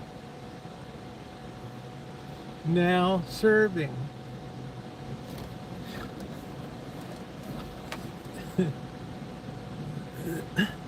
I'm saying, you know, health is a luxury. I mean, look at history. What did they do through the 1800s? You died. 1900s, what do? You died. Preserving life at the margin the next year has an extremely high cost to it. And there's simply too many people. Are you going to turn around to Gen Z and millennials and tell them, oh, by the way, we got this extra cost now? We need to have an emergency salary deduction for elder care.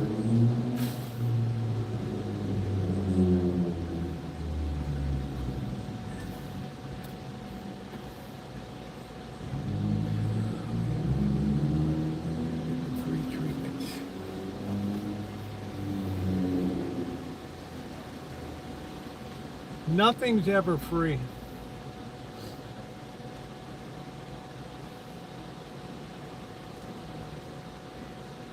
I mean, look at these tariffs that just going on to Canada and the U.S. now. I mean, it'll probably implode the Canadian economy.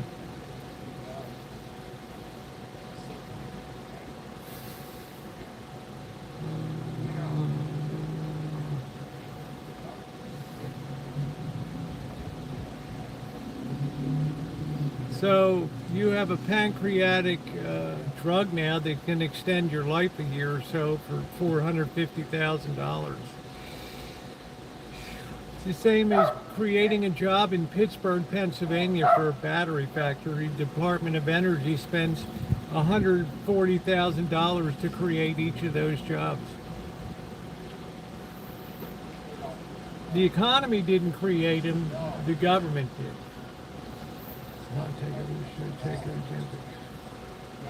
Well, Pepsi-Cola just came out today and said we're not paying for. Now Pepsi-Cola is making money hand over fist with all their Frito-Lay and Pepsi-Cola division, and they said we're not paying for those drugs; they're too expensive. You watch within a few months, all these companies will discontinue that drug.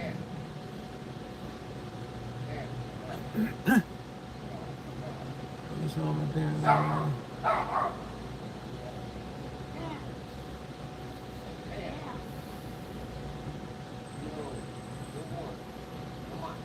Elder care is a luxury in society. It's an idea born out of transient wealth, a bubble of wealth that could never sustain itself. And with wealth comes selfishness, greed.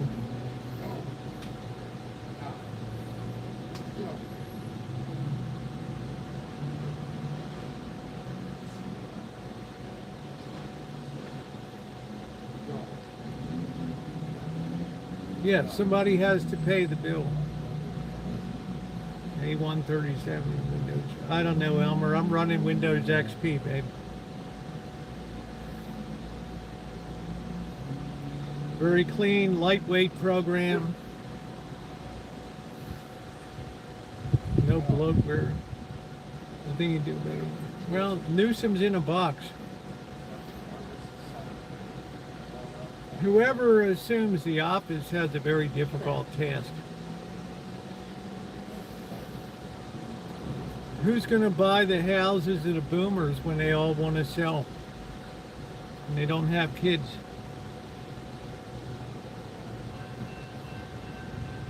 You think the person working at Starbucks is going to buy your $450,000 home?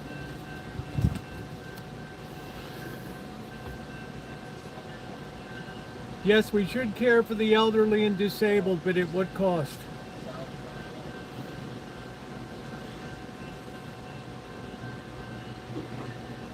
At what cost to society do we bear that?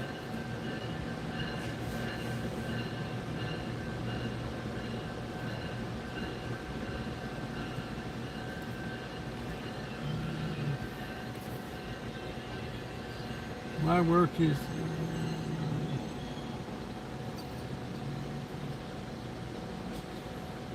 what about their being incentive?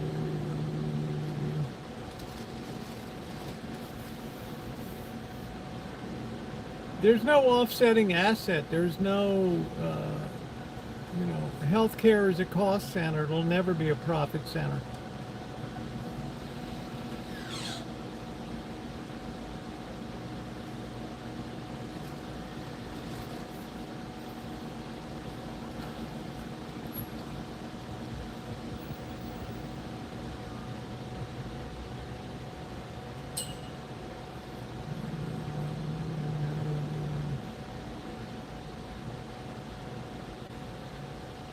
There just comes a point where healthcare just eats the economy alive.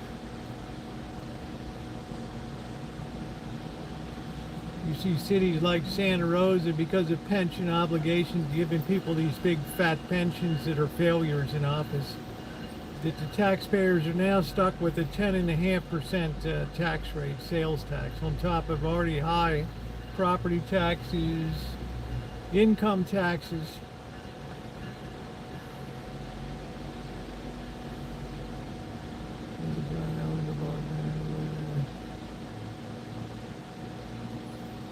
Yeah, I mean, that's what you sign when you ask, when you go into a nursing home, you pledge that when you pass, your home is put up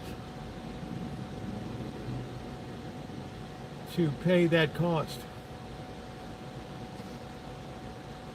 In other words, should society have to pay your costs while at the same time you get to preserve your wealth in a house?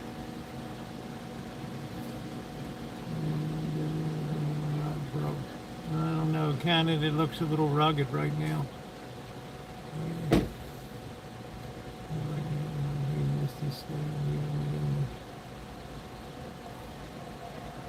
Well, Kelly, if you took that on tomorrow, well, thank you, Deja Vu. It's a profit.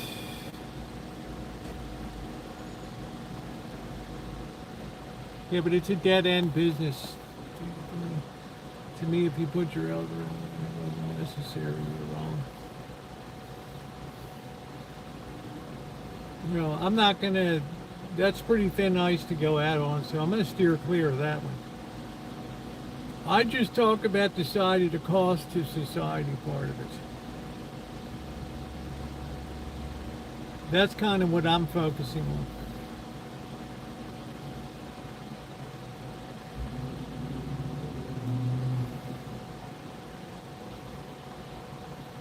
I mean, we can talk about individual cases. I'm just looking at it at a macroeconomic level that, you know, Medicare spending is, I don't know what it is, 760 billion now, growing like 12% or something. You can't have programs growing at a greater rate than the economy as a whole.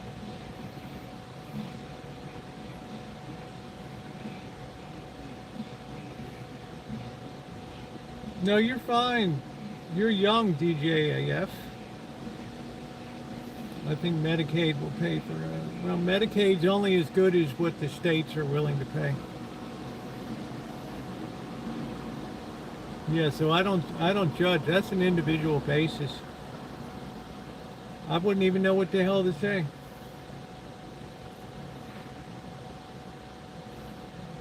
Yeah, there's just some ice I wouldn't even go out on.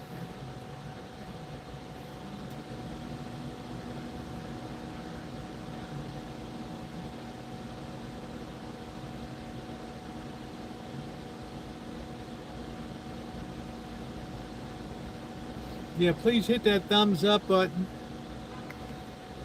Well, it's going to cost, that's right. Because the government's involved in it, they can put the price as high as they want, same as tuition for college. If the government was never in the student loan business, you wouldn't be paying near what you pay for tuition. You wouldn't have all the colleges you have today. But once the government gets into the education and medical business, baby, it's Katie bar the door. There's no limit to the price that people can charge. And then you start to have the Medicare fraud, Medicaid fraud, which is pouring out everywhere. Because of human nature.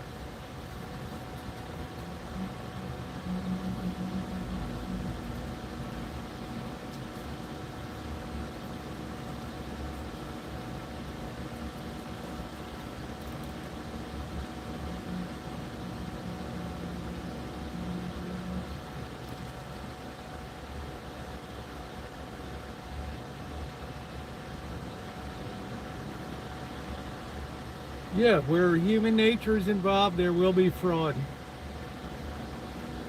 And where the ease of committing fraud is in place, the more fraud there will be. Oh, it's real. The only thing you have to know is human nature to know that fraud is real.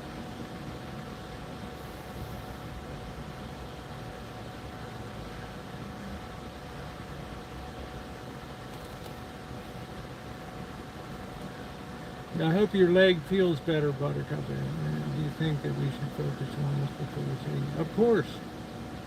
We're not the world's policemen.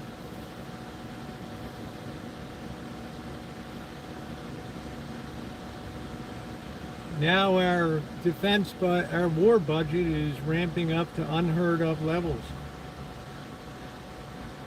There's this great fear now that we're a paper tiger.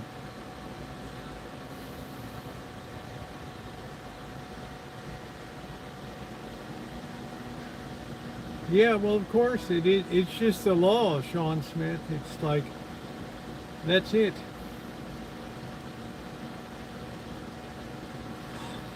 I mean, these are the tough decisions that people aren't going to be happy with. And they have ways to construct trust that put your property in a couple years before you think you'll need care, and then it can't be touched, blah, blah, blah.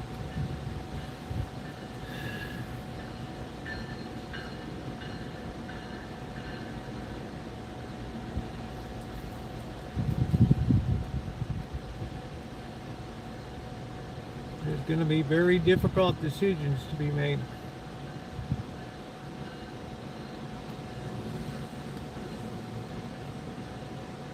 People aren't going to like it.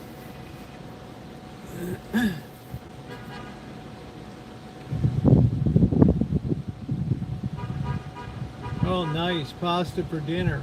Wonderful. I'm going to be making up some soup tonight.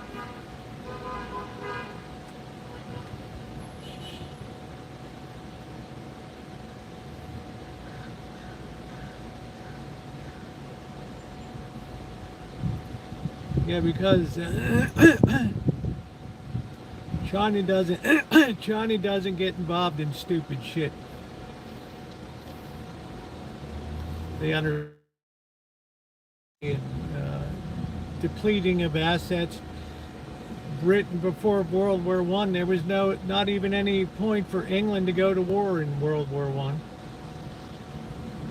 But they chose to, and they entered World War One as a creditor nation, the richest in the world. And they ended it as a debtor nation, and they were never the same since.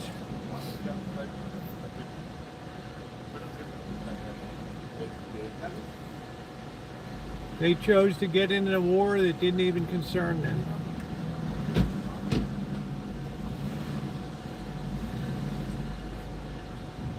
It's a good part of it. Empire's expensive. We're finding that out. Bases in the Gulf states. Useless as tits on a bull.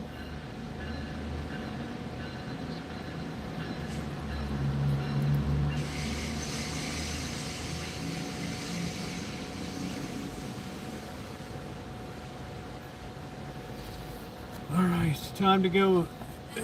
Let's see what Kelly sent today.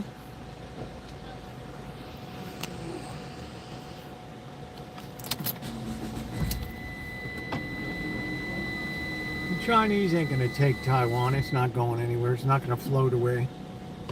It's not going to hook up with Hawaii. They don't have to do a damn thing. They're getting very wealthy off of Taiwan and the trade. They understand money. They understand the importance of production, of actually producing something, not of financial manipulation, data manipulation, that bullshit.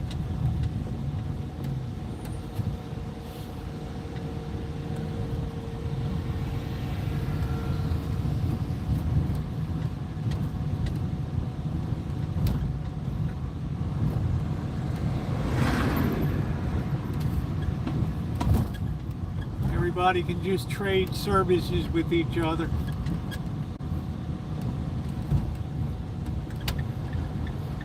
Oh, I'll cut your hair if you cut mine.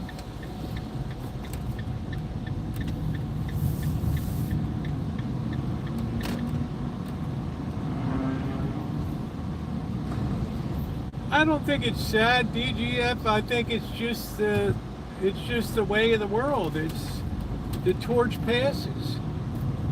Economies grow, they boom, and then they make terrible decisions.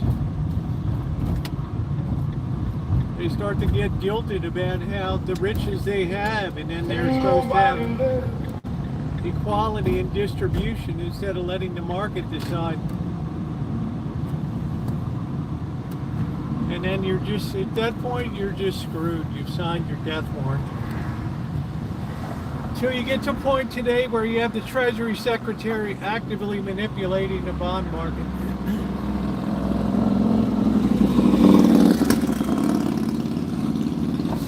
Sad day.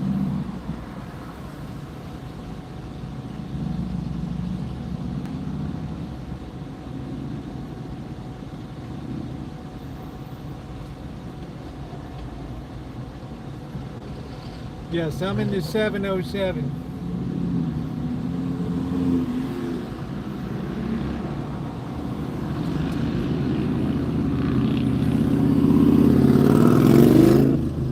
America's prestige exchanges.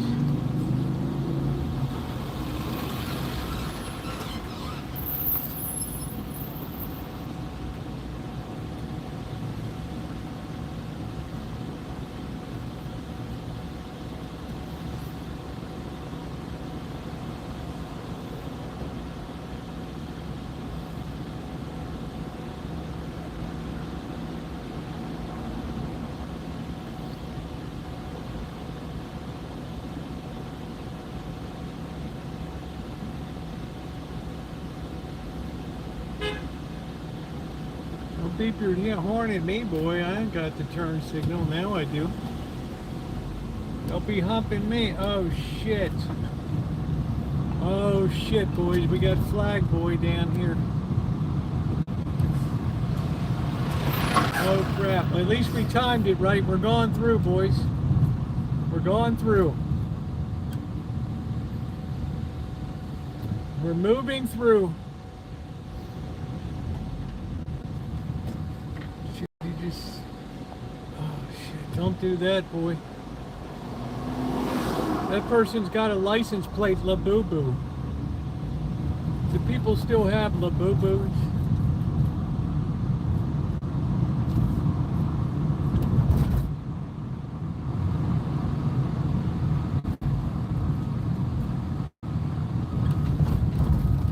There's my girl in the hot pink.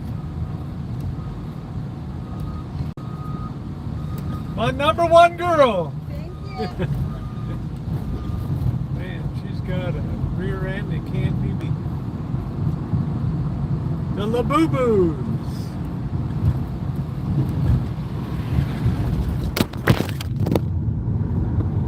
Phone fell down. Oh shit.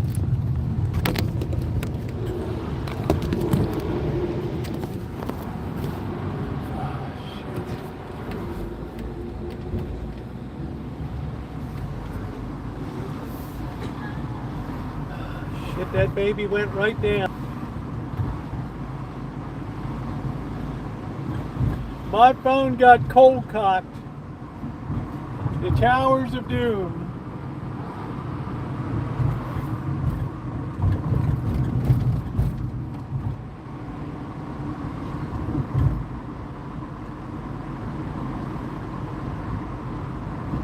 When I run this cooler, I can't properly clamp this phone in the holder. It sucks.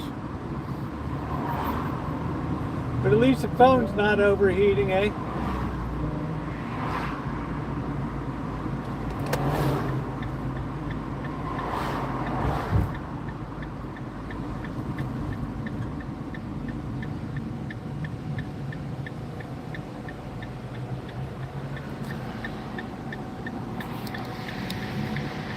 Hey, Mystery, how you doing?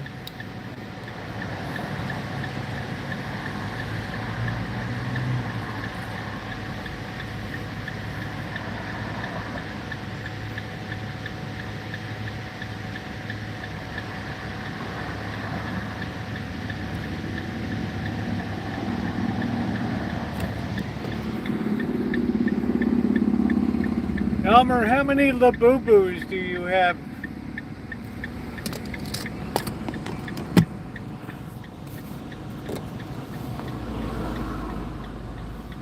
Elmer's got some La Boo Boos.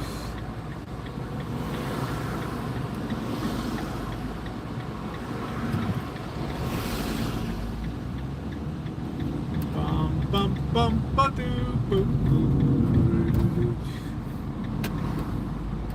La Boo Boo my butt. La Boo Boo my butt.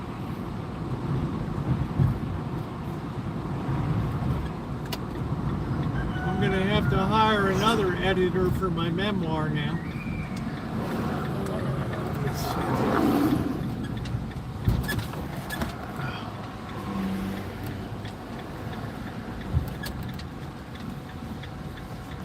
Let's not crush a cat. Little population control. She's a little wide in the withers.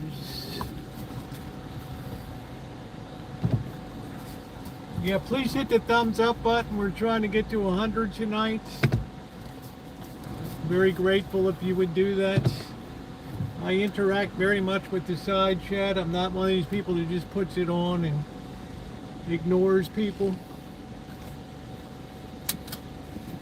Alright, Kelly sent me something today, but I'm not going to open it until she's around.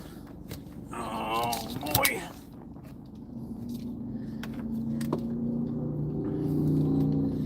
Alright, let's get this thing off of here.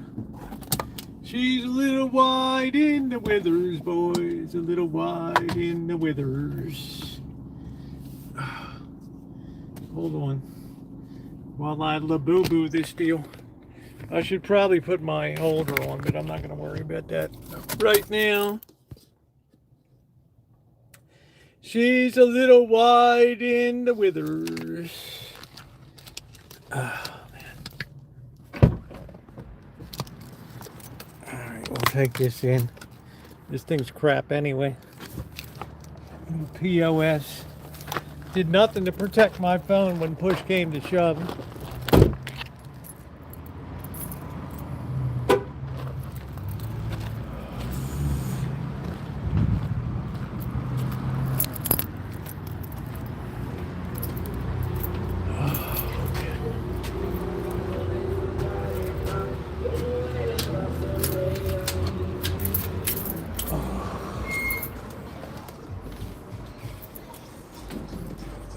I did another 10 pounds of tomatoes today. Seeded. That was a drag. All right, let's take care of the cats. Look at the quiet. They're all over there.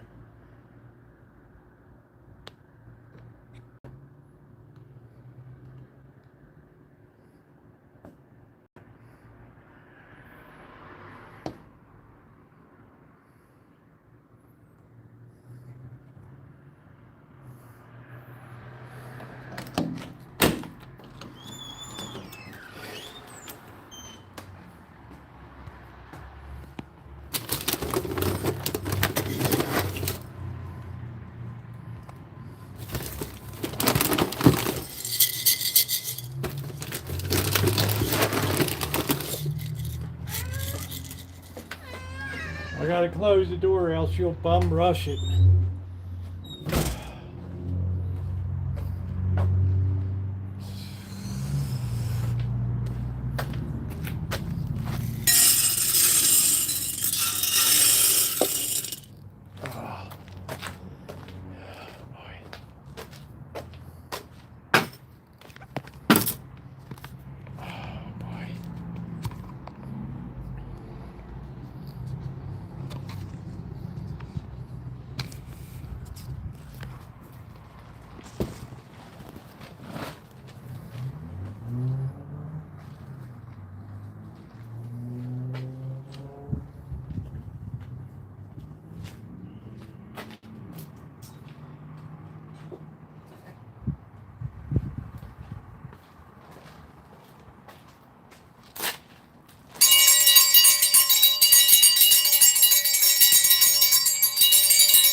That's when you know you got a Rancho, baby.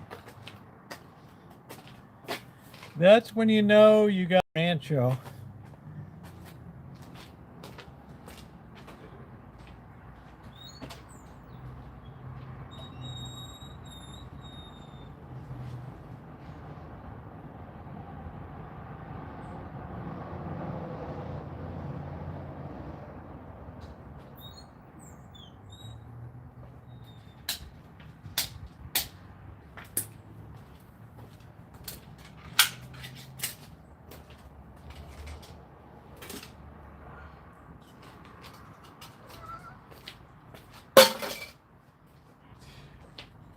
Yeah, they're not used to it. It's a little early for them. There's Tiger.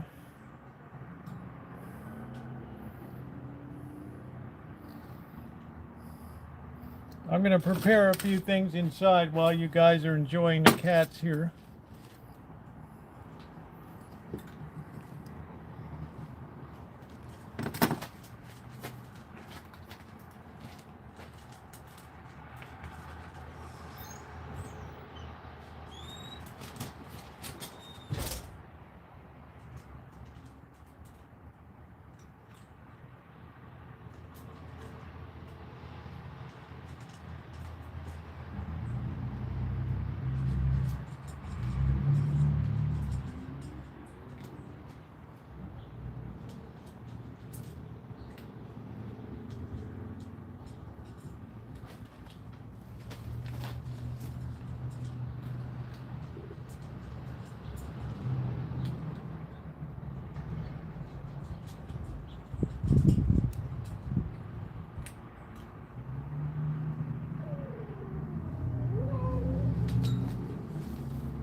right, everybody's got plenty of food tonight, you savages.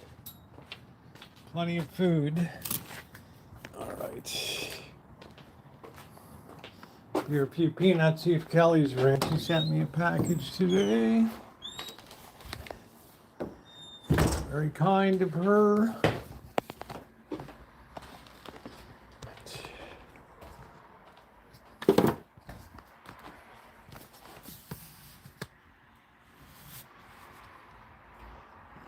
Oh, yeah.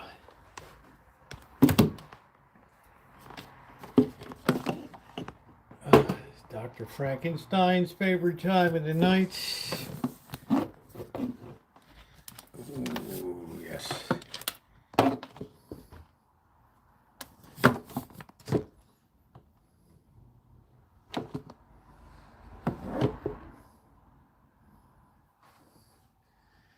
All right.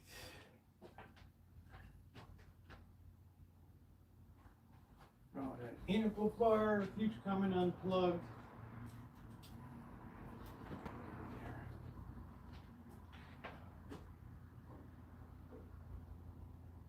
Yeah, what happened, boys?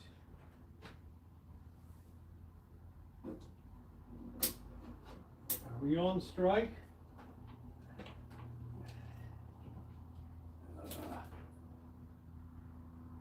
That's the wrong damn one.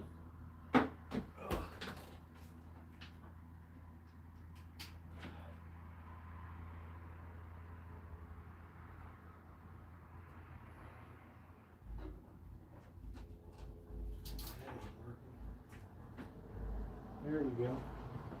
Fire in the hole, boys. Fire in the hole. All right. Done. Wait till Kelly comes in. Oh.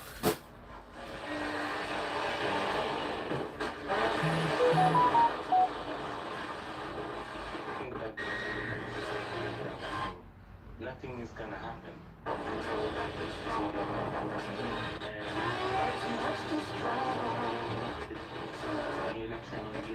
Where they have the control. You gotta really dial that baby in. Vote for who? Because these population that stays in the area are under their control. So it's to show their power and to clearly push them to negotiate on their way. Well, this could have the control of the outcome of the future elections. Well, this could also provide a convenient excuse to cancel the elections, right? Because if the elections are canceled and don't go through, all that money is already. Who's up for some peanuts? It'll ensure that They might be outside.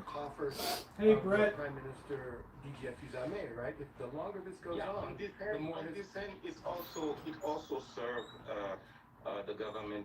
They will come and say way that the situation is going, it's not their fault because they are going ahead, they are moving on, and it's the security issue that they cannot control. So on the other side, what you're saying, your analysis is true. It's like it profits the government because they'll be staying in power. The more. All right. Oh, well, there we go. Sean Smith says now it's time for communist radio. You sound like Boy Blue. He didn't like it. You're talking about the New Living Constitution, the Haitian army. Yes. Led by Mario Anderson.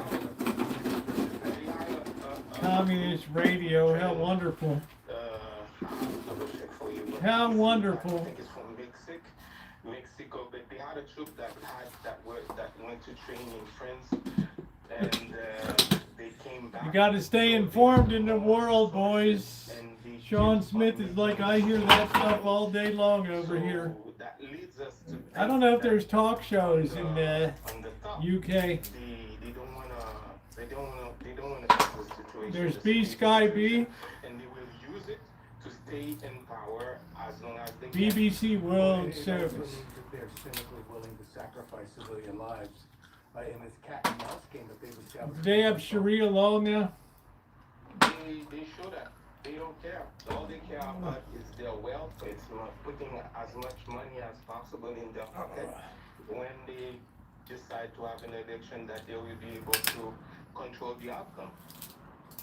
All right, well, we're going to have to leave it there. Again, that's the voice of the podcast. It's a clandestine interview. We go by his name, Joseph, and we've been talking about the situation in Haiti, particularly Haiti. over the weekend of 47 people and the kidnapping of 50. Man, I think you need to look at investing in Haiti. A new tactic of the gangs in Haiti, the so-called Dutton gang coalition. Cheers, boys. Using hostages as human shields to keep a counterattack from the police, international forces, the newly reconstituted army of Haiti. You don't want to be on vacation to be a human shield. I can't thank you enough for joining us again today here on Flashpoints. You are welcome. Always a pleasure. On the 33rd day of the new thermal war, Oh, the new thermal war. said, wait, there's more. Unlike anything you've ever seen before, an unstoppable military force. Just be sure to check the wind track on the USS 4 while the parents of the dead beg. Robber barons of the dead. Hurry, just whose anger is it? An Operation Epic Fury. They say that it's better to die. They're writing folk songs now. For your country and your pride, than to live in a nation that would ask you to be Unstable equals opportunity. to go out in style. The new affordable. Or convict a pedophile. Better to die in Iran. Everybody's discovered Panama already. To accept that the future might not be all white. Better to die in Iran than to cure the nation's hunger. Take their supreme leader, make them 30 years younger. They're a threat, but not a threat. We've already won, we're still winning. Rather fly around the moon than to ever stop the killing. Better to die. Dr. Frankenstein, it's been years since I heard an original protest song. The United States Oh, and that's Israel good, are currently man. waging a multi-front war Did of you have annihilation bread with against it? the people of Iran, following military bombardments of civilian infrastructure that are only half of the story. The other half is a medieval maximum pressure siege designed to deliberately starve the Iranian working class.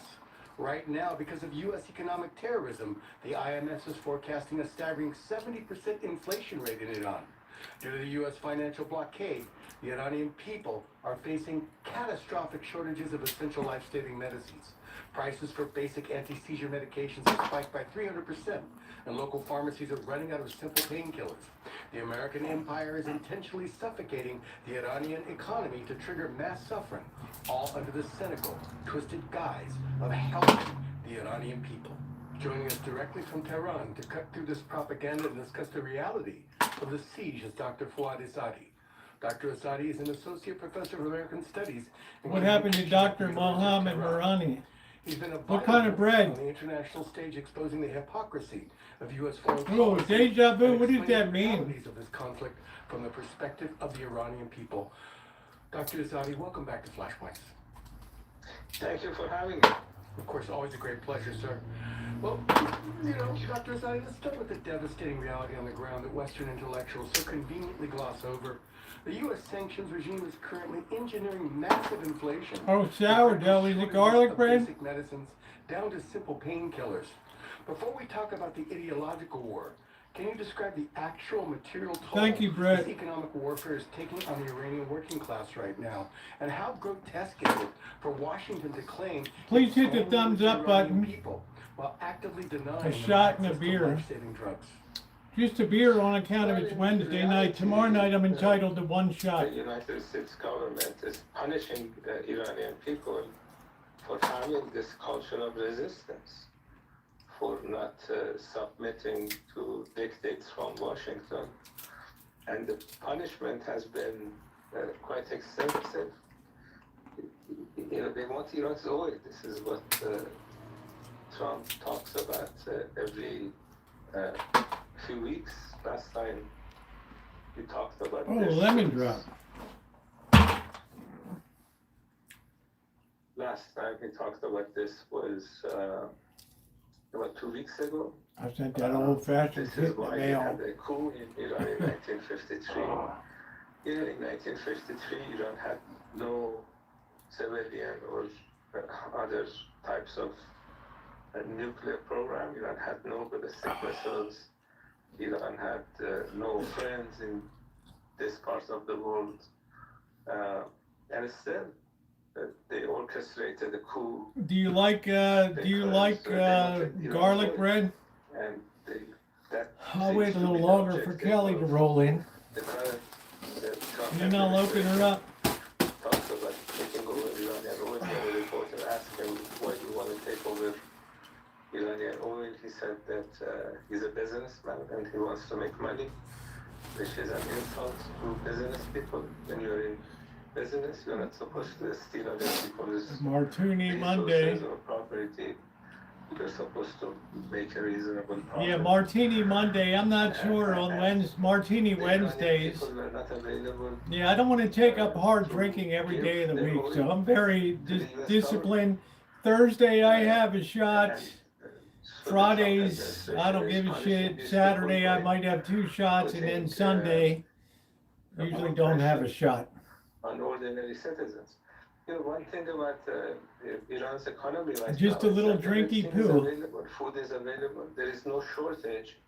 Things are Gee, getting Mr. more Leahy, expensive.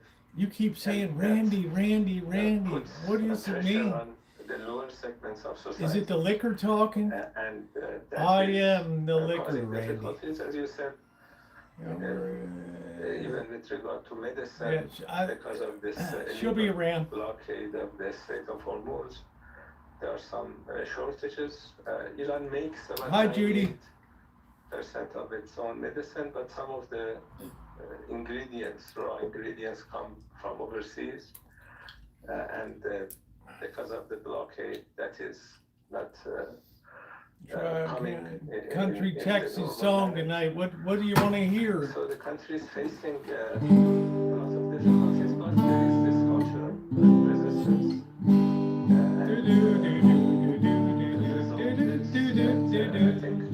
Rally round, boys.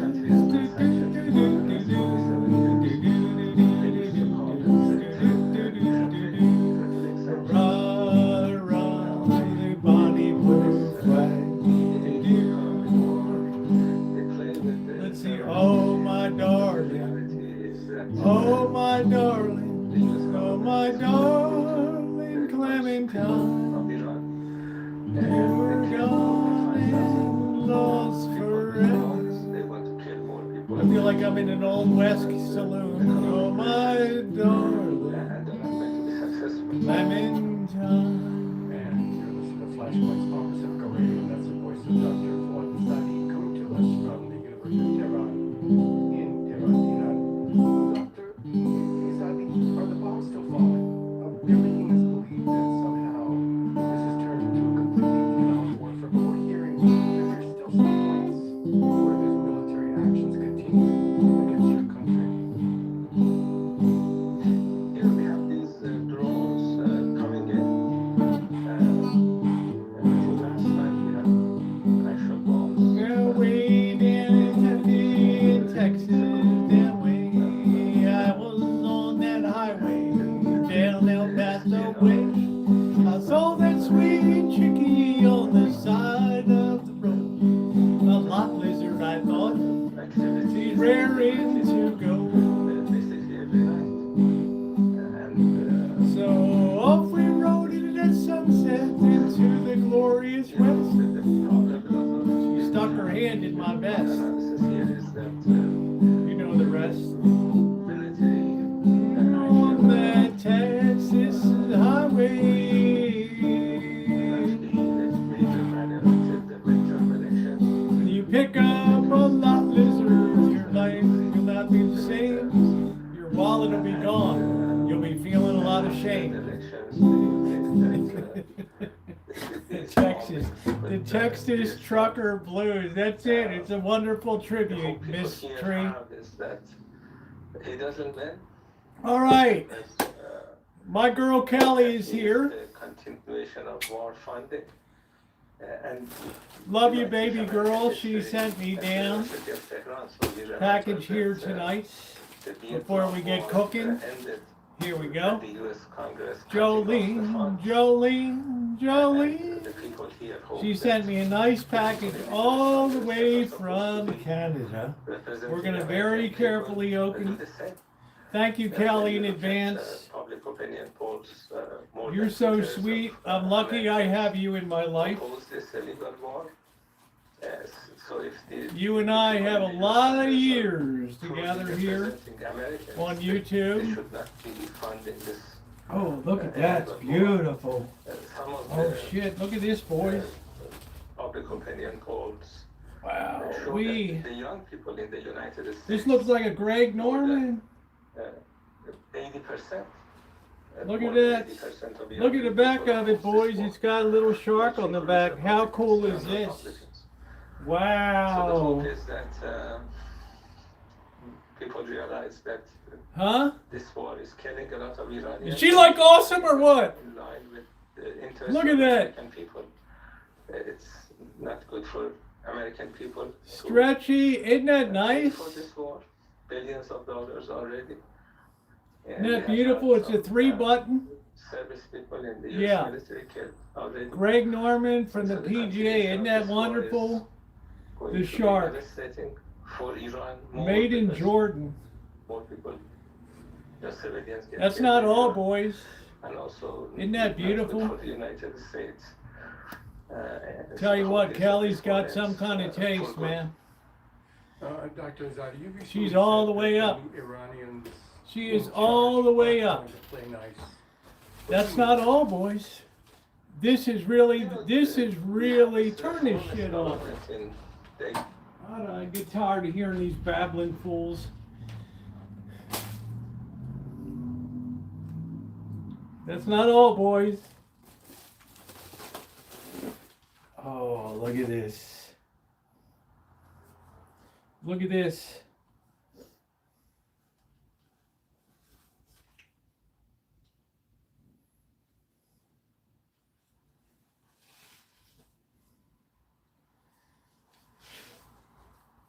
Look at that.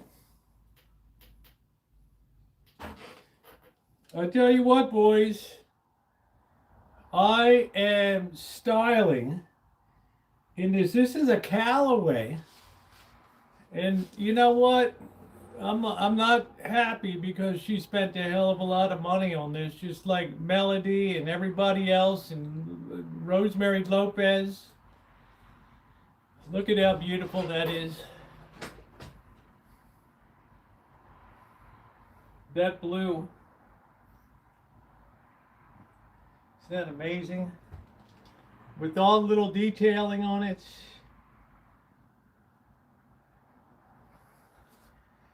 Oh, it's no wonder I love that girl.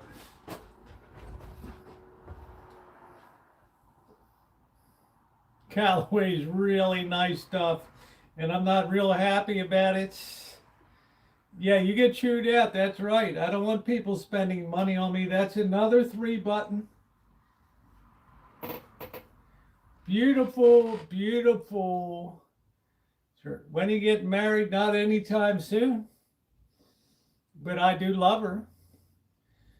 I love her to pieces because she's funny, she's witty, too kind. And she's got a mouthpiece on her, man. That's it. She's the best. It is very sharp. She's got very good taste. So that is amazing. That is amazing. She always said, I want to see you in a Callaway. There better not be more on the way. There better not be more on the way. Styling in Vegas, that's right. Absolutely, boys. Thank you, Kelly. So sweet of you. Thank you.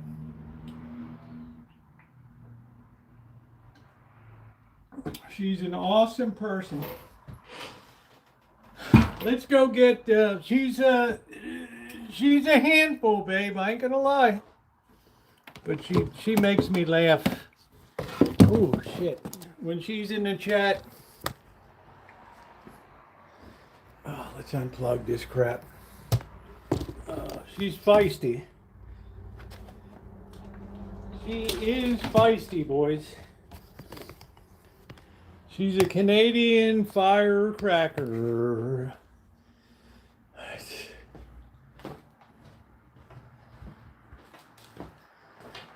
She is awesome sauce. right. Yeah, styling in profiling, that's what it is. That's what it is. It's very sharp, isn't it? All right. Kelly getting Rosie above class status. Isn't that something? Yeah, she's got a lot of spirit. That's what I really like about her. She dishes out. There's a couple ladies in my chat that really dish it out, right? Shit. So I am very happy. Thank you, Kelly. Please don't spend any money on me. I tell everybody, please save your money for the fundraiser in November. Let's see. She's got very good taste, and she knows exactly what she wants. All right. This afternoon, I made up some pasta, so we're going to roll through this tonight. Yeah, I can't wait to wear that shirt, plus Rosemary Lopez. Appreciate her. Let me get a few things together tonight. I'm so doggone happy when I see that shirt. We got carrots, we got garlic, we got flank steak choice. We're going to cut this in half. Yeah, that was very nice of Kelly. I didn't want her to do that. But as she told me, shut up. And when Kelly tells you to shut up, brother, you shut up. That's it. The girl's a fireball. We're going to cut this in half and freeze half of this.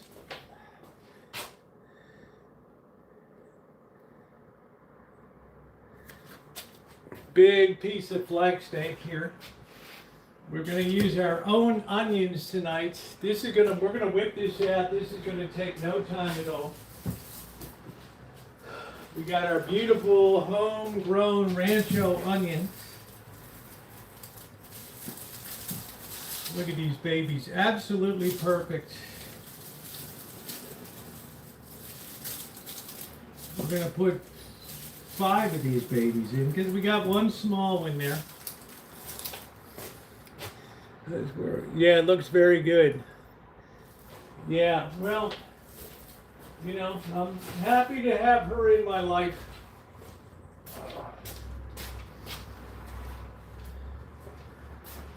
She's a fun person to talk to.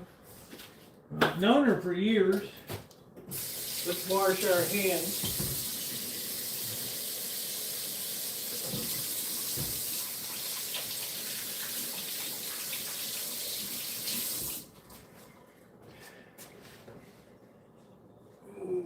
All right. This is going to be fast. Let's get our pot here tonight. So we're going to do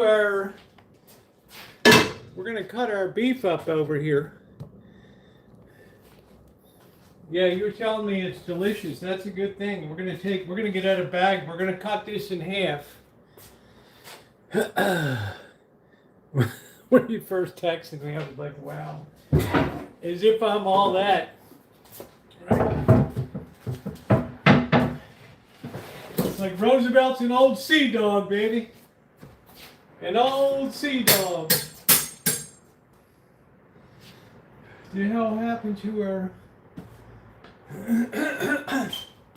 The hell happened to her thing? Yeah, I don't got to call in anymore because nobody called in. Sadly, I decided to save the money.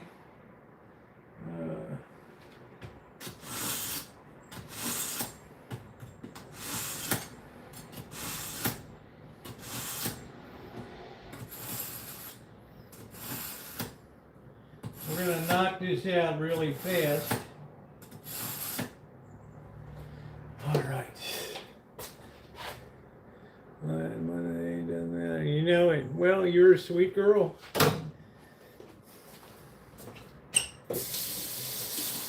Sweet, but not a girl to be trifled with. All right. I gave my love a cherry. All right, we're going to get a bag. We're going to cut this in half. This is a big flank steak here. I'm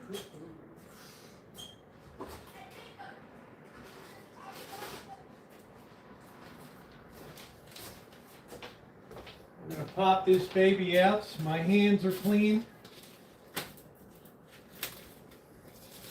What a big ass flank steak. Look at that. Woo-wee.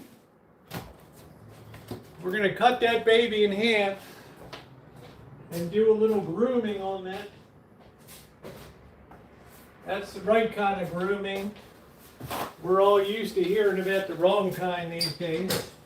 So you'd say, how do we properly do that? We do that on a diagonal. Just like that. That's the way we do it, boys. We just do that. Knife is so sharp. So sharp.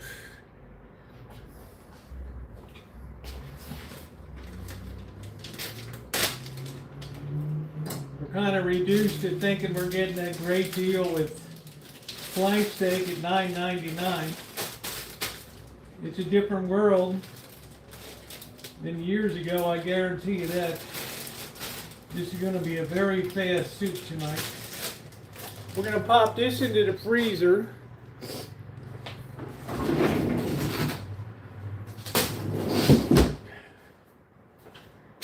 And we're gonna process this. I hope you guys can see this over here. This knife is beautifully sharp. The reason I cut myself so often is I don't use a sharp knife. I have to get into the habit of sharpening a knife whenever I'm getting ready to do something.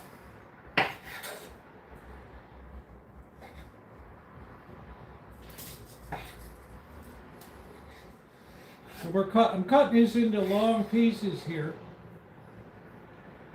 And then I'm going to cut them in crosswise into pieces. I'm letting the tip of the knife do the work to lead.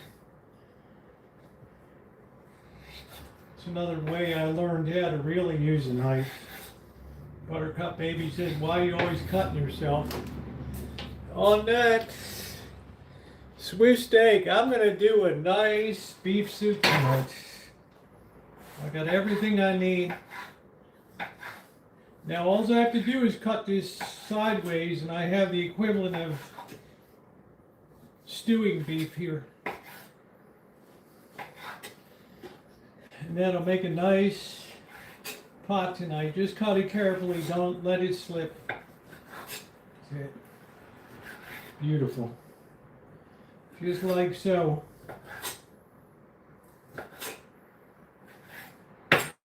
And we're ready to go.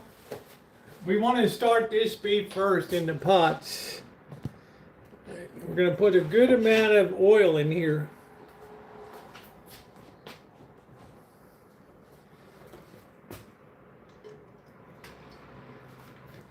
Oil is not your enemy.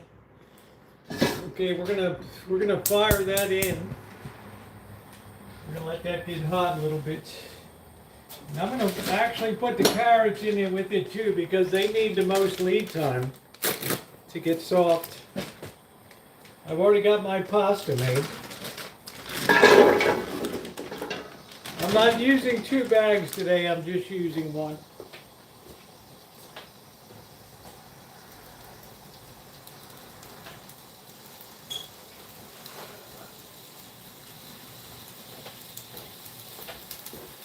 And we're gonna put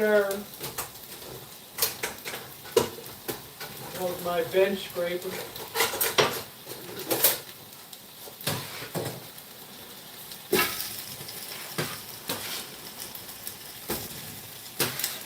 Get all that goodness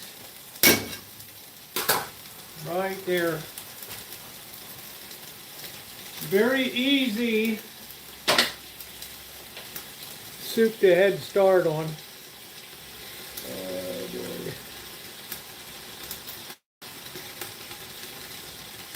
Big pocket knife. I gotta be damn careful with knives.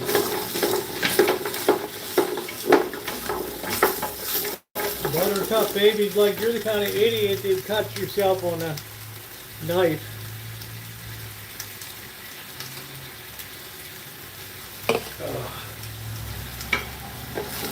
So I want this meat to get a little bit of brown on it here, right along with the carrots.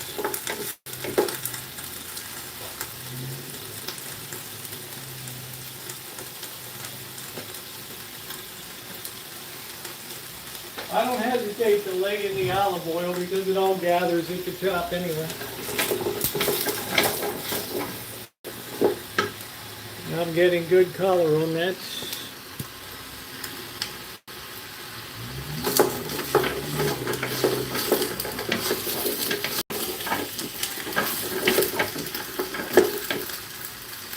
Turn that down slightly.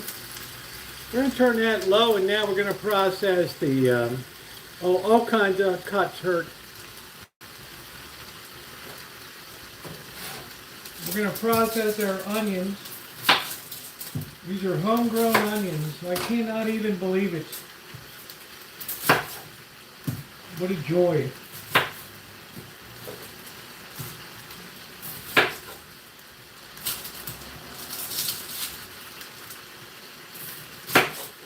So cool to have your own onions. I'm using some red. My big beautiful reds.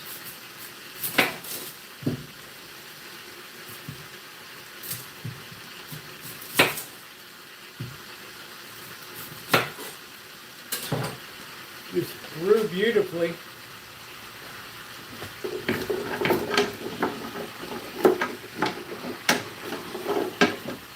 We have to figure out what we're going to make in Rancho, get the stadium on Saturday.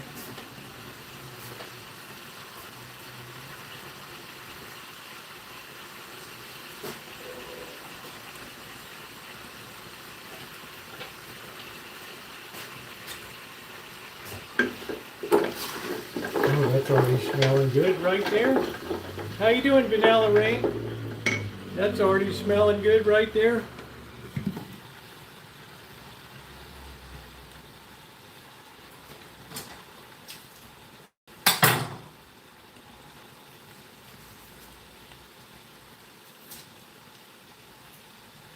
I dried these onions perfectly.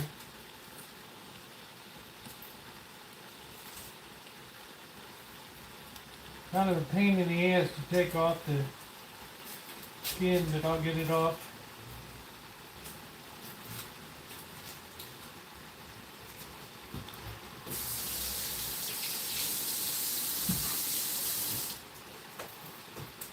Oh, nice big fat boy onion here.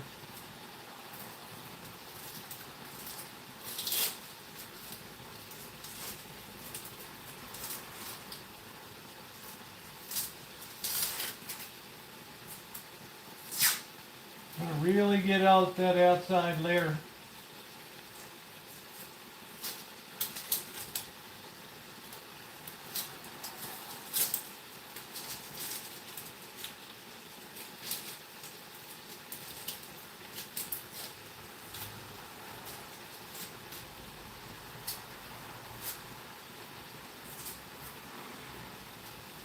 I mean, it's got this like film on it I like to take off.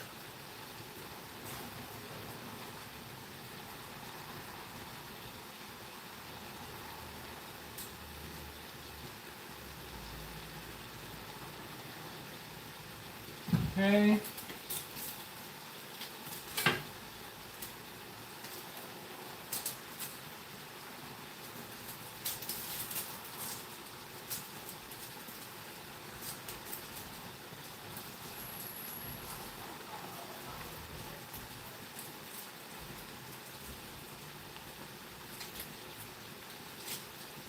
Okay, there's number 3.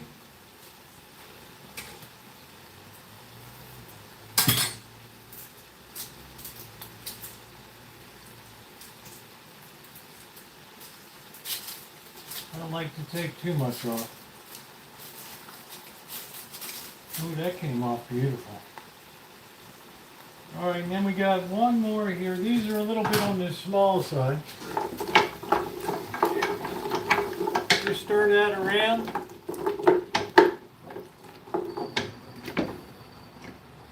Stir that around. We got 11 chicks. Wow. Hey, Nino, I haven't seen you in a while.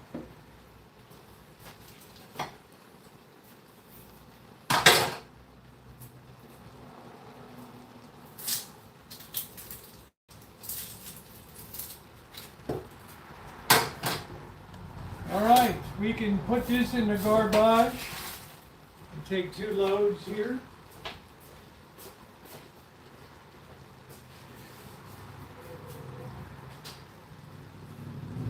We're going to chop up these. I can't believe these are from my own Rancho garden here.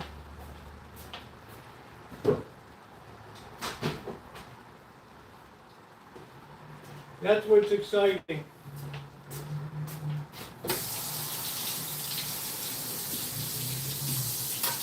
And we're going to just dice these up now.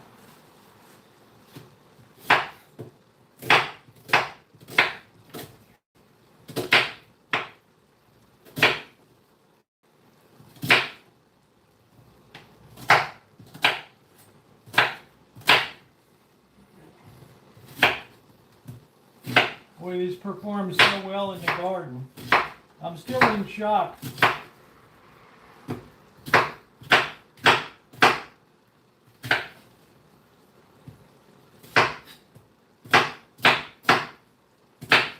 Still in shock how beautifully this turned out.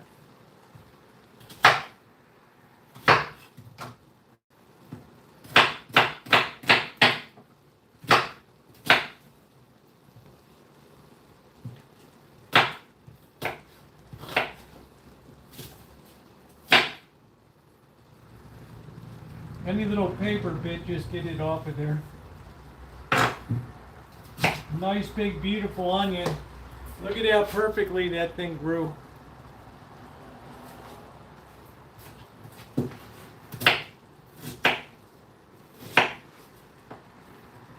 I love red onions.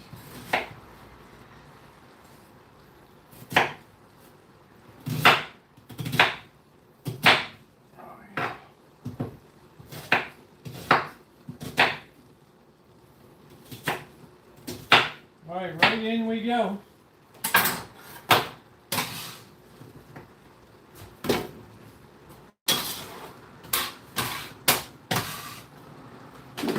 Oh shit. Got a few down, boys.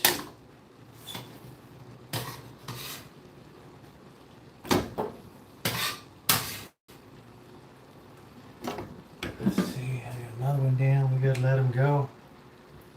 Okay. Now we just have to do our garlic. Here we go. Got some beautiful ones. Look at how, look at the collar down in there. Look at that collar. That meat's getting a good head start. Look at that, beautiful. All right, it's garlic time. We got the Chinese garlic, and then we got the shit from the Christopher Ranch down in Central Valley.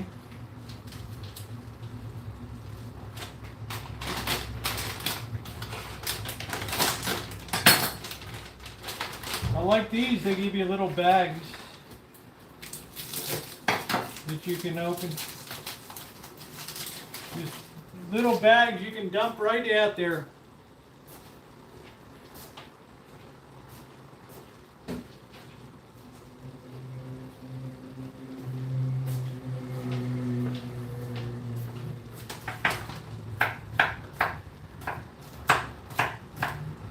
We're going to kind of fine chop this.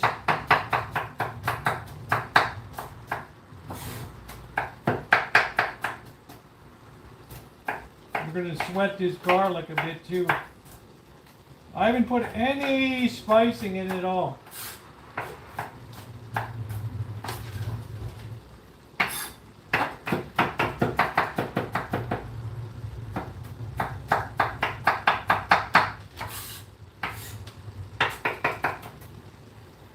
That's good right there. All right, in she goes, boys. Right there. The hard work is done. Put this away. I like the way the Christopher Ranch comes in the small little packages. Which is good till September 24th. It doesn't stink to high heaven.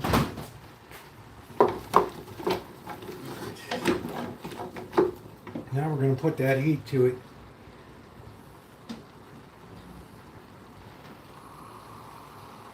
Let's get some fire in the hole. Oh yeah. And those onions smell magnificent. They're so fresh. Welcome back, Brett. Those onions are so fresh.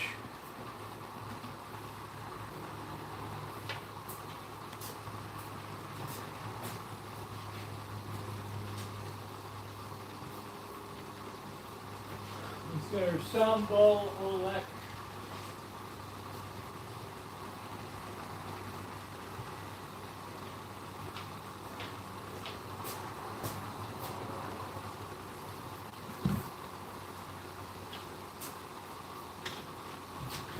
We want to put some star anise.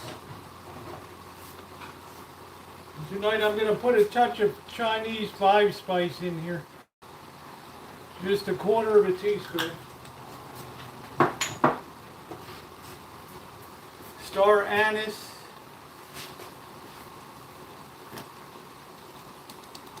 Not too much. Stuff can be pretty powerful.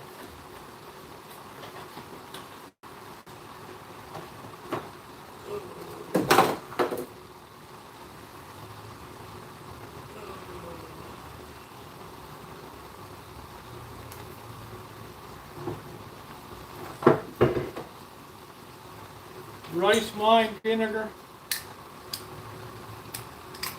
Now I'm making beef soup. Spicy beef soup.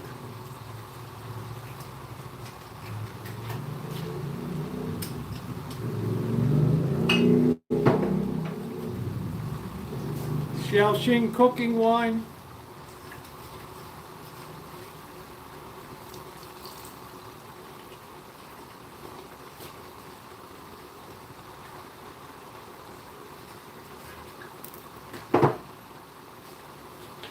We're going to let that all work together and work down now.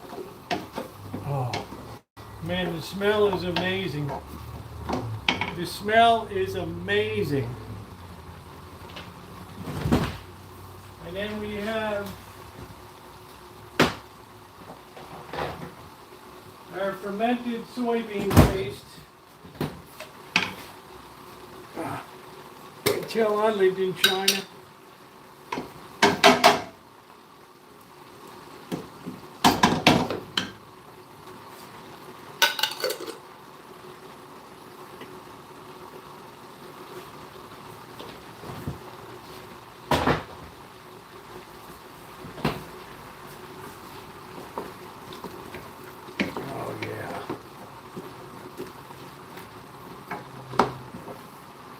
That's beautiful.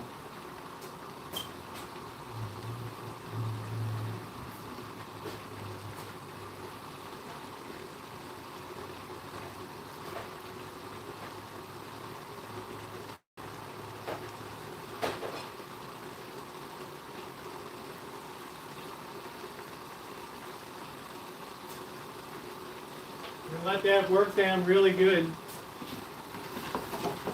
Oh, it's really building a nice broth on the bottom of that.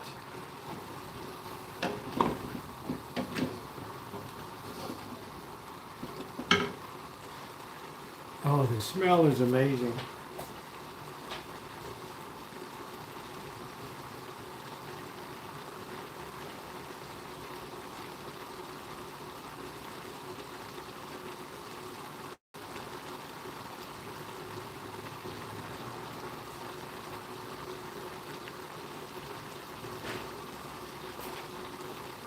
Cabernet Sauvignon.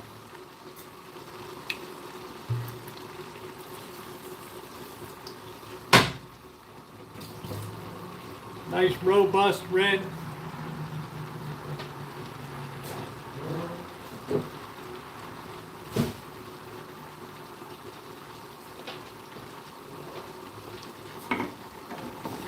Oh man. Oh, that smell. The red wine just tops it. Just tops it. No, you gotta use Shaoxing wine too. Cooking wine. You can't really freelance this too much.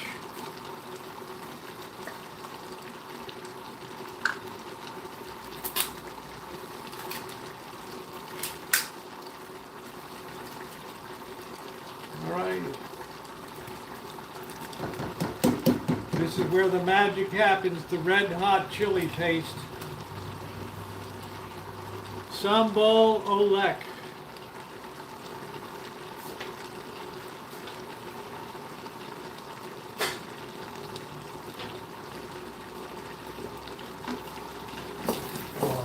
What a base, man. What a base. We already got our pasta on the side here. Don't cook pasta in your soup. Never, never, never.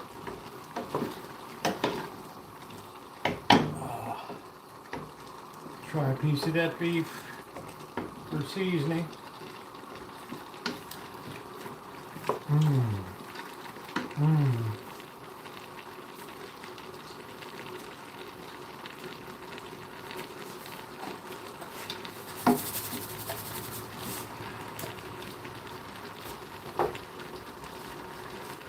I want a shot of ginger. So we don't need to add any cayenne pepper because we already got the. Alright, we're gonna get our tomatoes. I got 1 can of.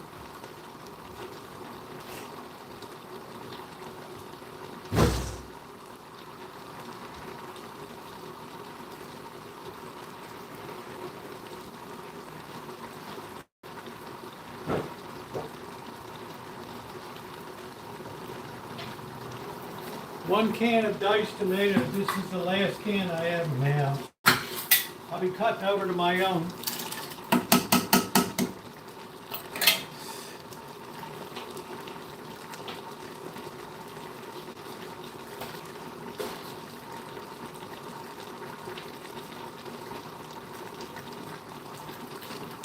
Oh man, that's just building and building and building right there. All those delicious tastes in there. That's like a party in your mouth right there.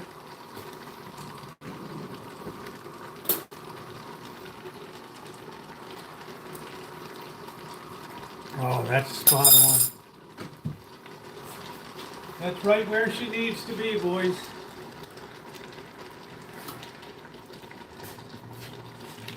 We want to make sure that gets all melded together before we add our broth to it. And you got some, I predict, good eating ahead.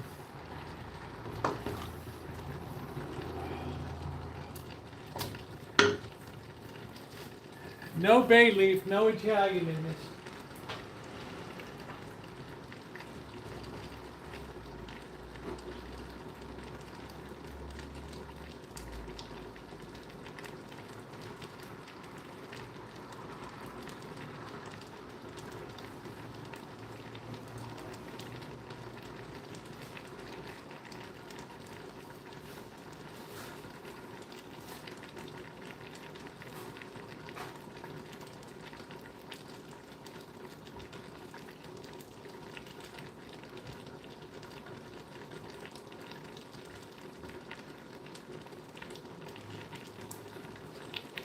This makes a very economical meal.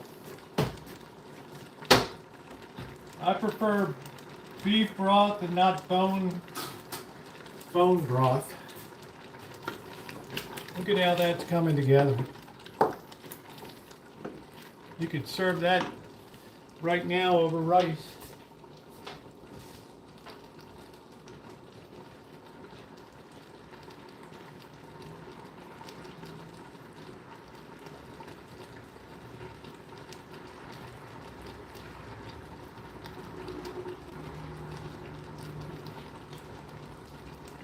Doesn't take much to eat well. It's about $1.50 a serving. Very good. Please hit the thumbs up button. I can eat soup any day, Elmer.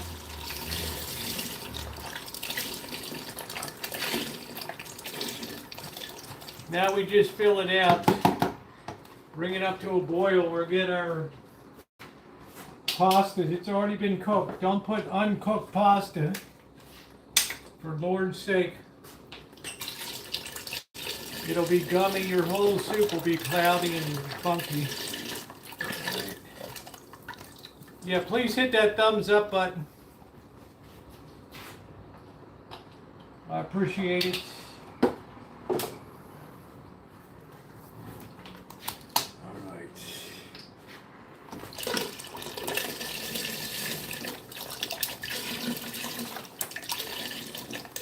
I'll take this for breakfast any day of the week. This is so low carb. So low carb. 3/4 of a pound of pasta spread over 10 meals.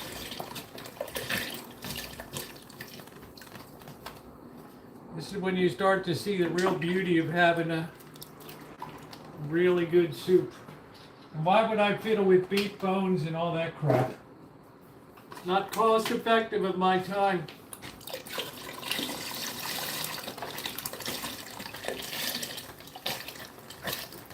Alright, there we go. I put tomatoes in it. I put a can in. I'm going to get a can of tomato paste.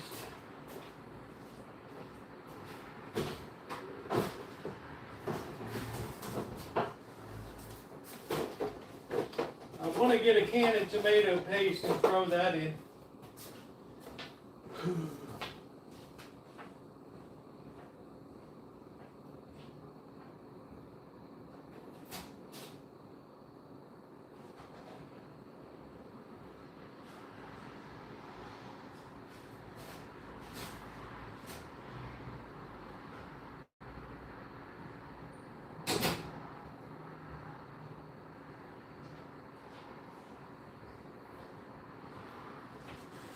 Used by September 1st, 2024. Close enough.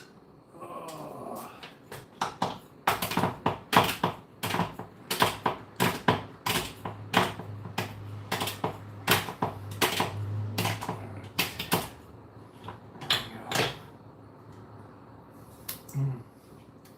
Tastes fine to me.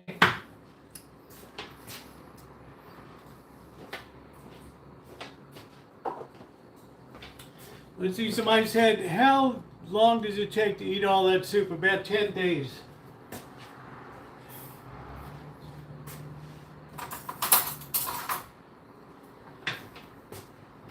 This adds a little more depth to it.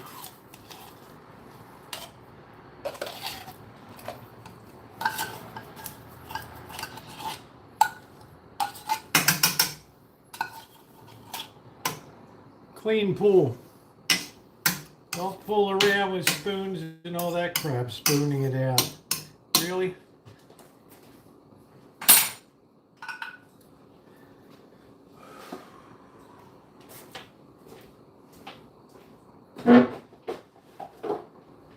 Take the lesson from somebody who's been cooking online for almost 14 years, cooking and baking. Well, that baby's really getting good. Yeah, I want to save my crushed tomatoes for a pure, like linguine.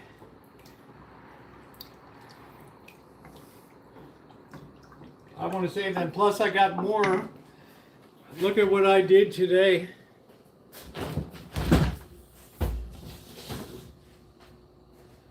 I picked and seeded another 10 pounds of tomatoes from the garden. I don't want any more to deal with after this. They're going to be diced and canned tomorrow. And then that's it. I don't want any more. I don't want any more. Thank you, MB. Nice to see you, by the way. Now we're going to do a flavor check here. This is you can have a lot of variations on this soup. I got the pasta ready to go, and that's going to absorb some of the soup. It's going to be really nice tomorrow. Bring this up to a boil, cover it, and push it to the back of the stove. You don't need to leave the heat on. It'll finish itself, and it won't turn all gummy and shitty. So let's see, what was I going to do? I was going to have a taste. Let's see, I'm putting it together here.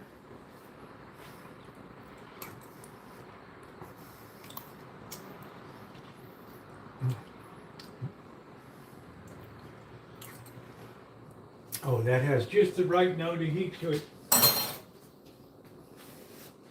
That's like perfect. That is like perfect. So we're going to get that heat up.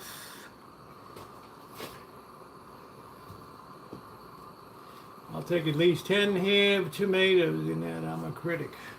I'm not sure what that means. You'd add...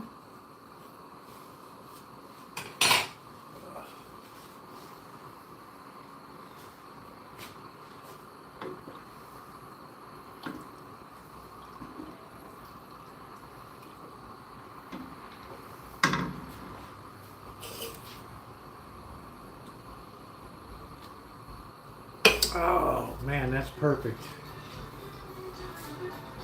That is really perfection. While that's gone, I'm going to clean up a little bit here. I don't have a lot of cleanup.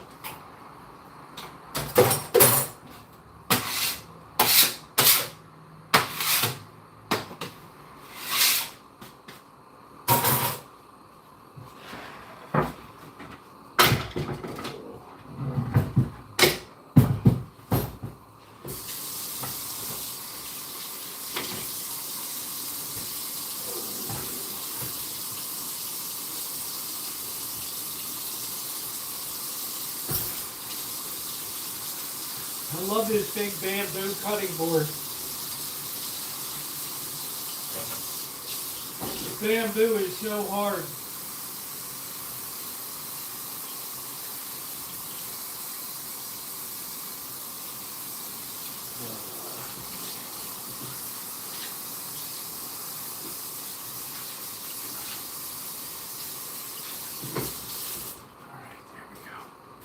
Keep that going, keep that fire in the hole, boys. Yeah, it's already plenty tomatoey. We have a can of diced tomatoes and we have a can of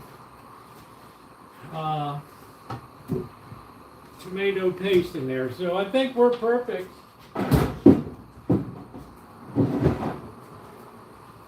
I wouldn't go beyond it, but you can see what I got to do tomorrow. It's like harvest season just never ends here. I've got all those pears under refrigeration too. It's insane. Insane, boys. Insane.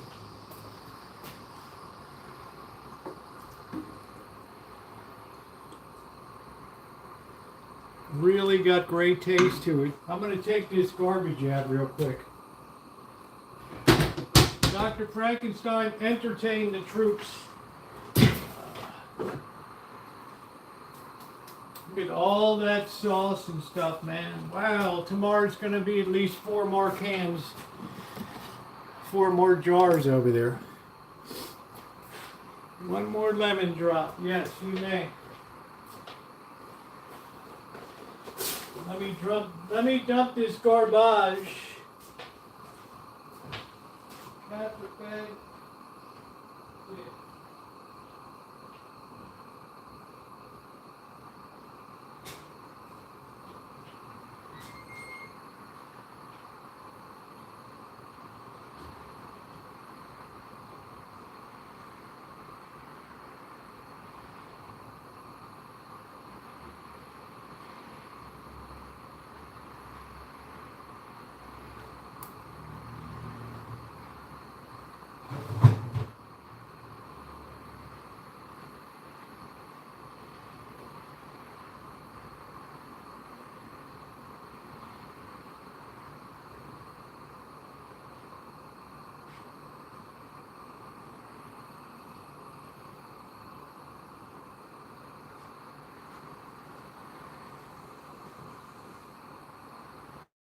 Well, the whole house smells amazing.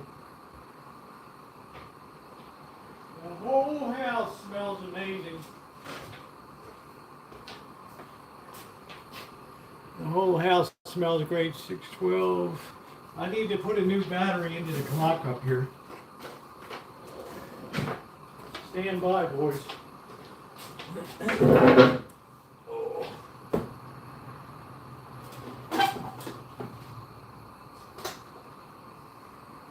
I don't think that Kirkland battery lasted that long.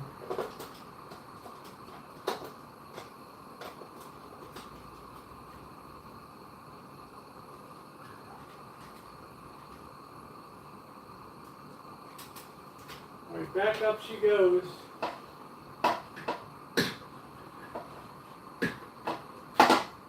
Right on the ball. Just like that. I gotta have my clock for proper time. Whew.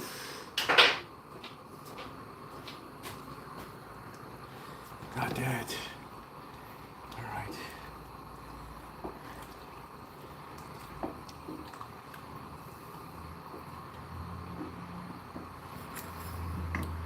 What's going on, Joni?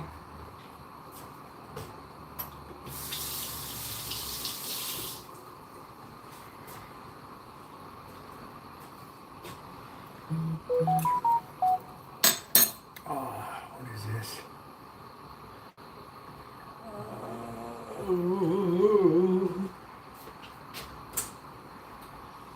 Man, I can't believe how easy it is to do such a good soup, but that's the trick of Chinese cooking. Except for Cantonese food, there's really nothing it's that complicated. Chinese food is meant to be fast. They put a bowl of this out in the morning and then serve it up with long noodles instead of pasta. Nice pieces of beef in there and just serve that baby up with a nice big bowl. Smell-o-vision fast enough, yeah. It wouldn't disappoint. I'm afraid Dr. Frankenstein, Elon's head is on the moon.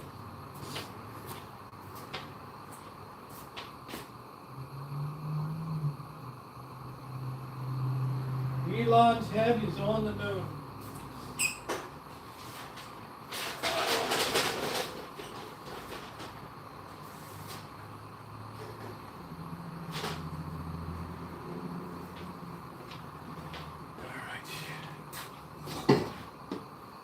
Throw that in. That won't be a big deal. I think his head is, yeah, it's going along pretty good, Joni. Thank you. I know you do a lot of beans, soup beans, and those kind of things which look delicious. What's distinctive about this is it has my own Rancho onions in it, which is pretty wild when you think about it. They'll definitely, and they're all set to store too. They're all set for storage, which is nice.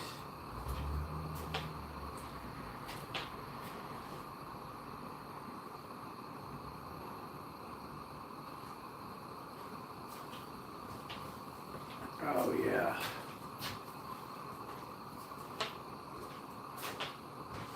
a little breeze on. It's warm tonight, boys. Warm tonight.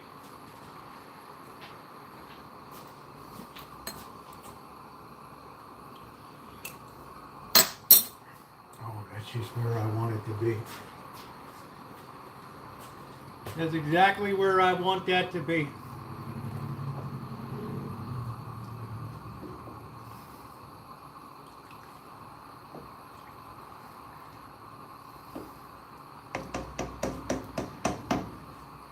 I don't think those are the center folds I looked at, Deja Vu.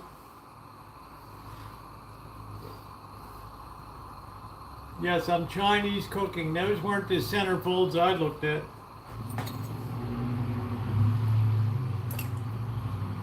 I got my best anatomy lessons. We still have this on the side. Do not add your pasta until you've reached a boiling point here.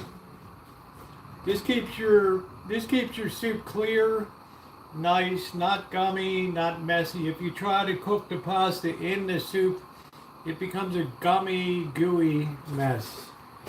Cook it ahead of time. Oh yeah, scratch and sniff. I think it was Hustler that did that first. And they also had A-hole of the month.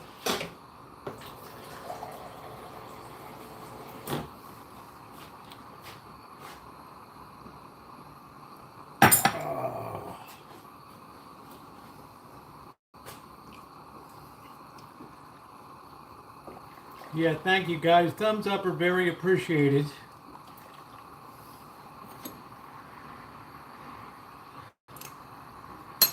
Oh yeah. That is so damn good. That is so good. Let's check the cat's coughing spider. I'm cooking it. That's exactly what I'm cooking, Elmer. That's exactly what I'm cooking.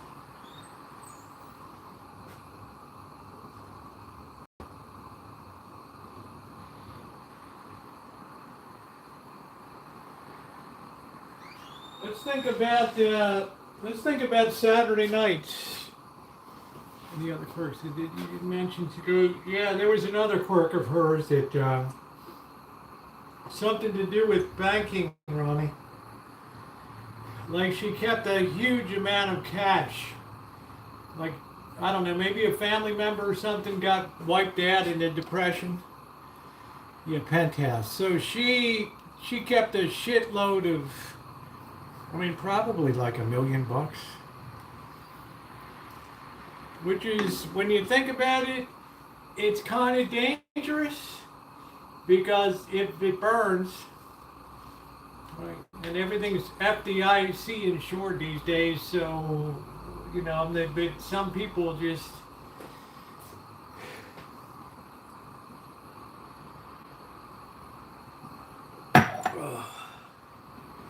some people are like that. They want to have, I don't know, they grew up poor, so they never feel secure. And it gets a little nutty sometimes, so. But she did a lot for charity. She passes on with her head held high. Very few people ever said a bad word about her. I can't say that about today's modern entertainment world.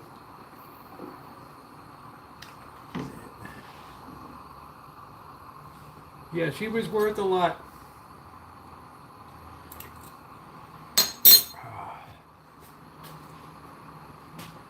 And I don't remember what year her spouse died, but that's a loss. That's always a loss. Yeah, she donated 500 million of it. That's beautiful. That's above and beyond. I should be so philanthropic. Yeah, so I think that's people don't do well when you've had a long-term marriage and a spouse dies. I think particularly on men it takes a very heavy toll. Because, you know, men set their compass by women, and it's very difficult. Guys usually go rather quickly. Yeah, she was very kind, you know. Very philanthropic. If you saw my video today, she had her little idiosyncrasies, but what the hell?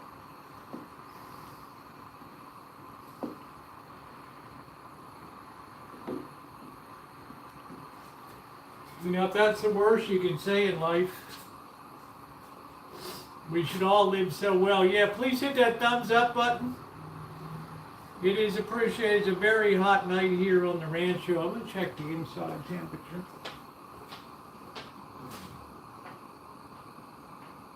Yeah, 84 degrees inside, so it's a little crispy.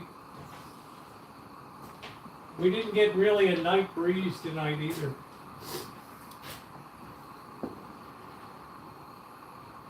We're getting close. Oh, those onions look magnificent.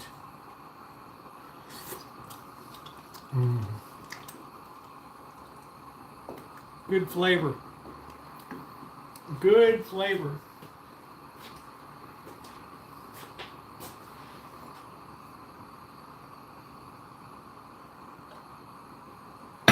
Oh. Yeah, Tim Curry, yeah, he died too, yeah.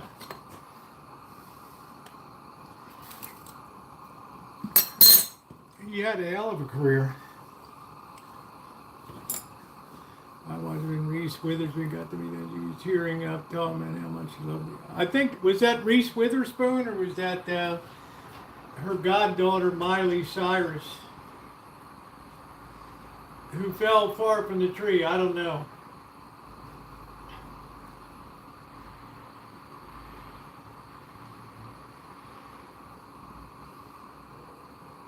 Not sure. Her life has been pretty wild. But she's gone now, boys. I don't think country music will be the same. I don't think Dollywood will be the same.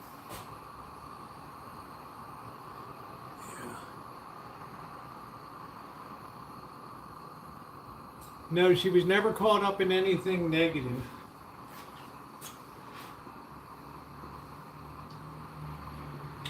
She sang well with Kenny Rogers, and then he kind of went off kilter a little bit.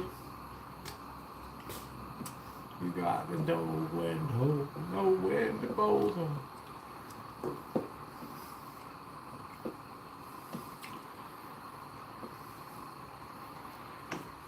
Yes, I think she's from the South.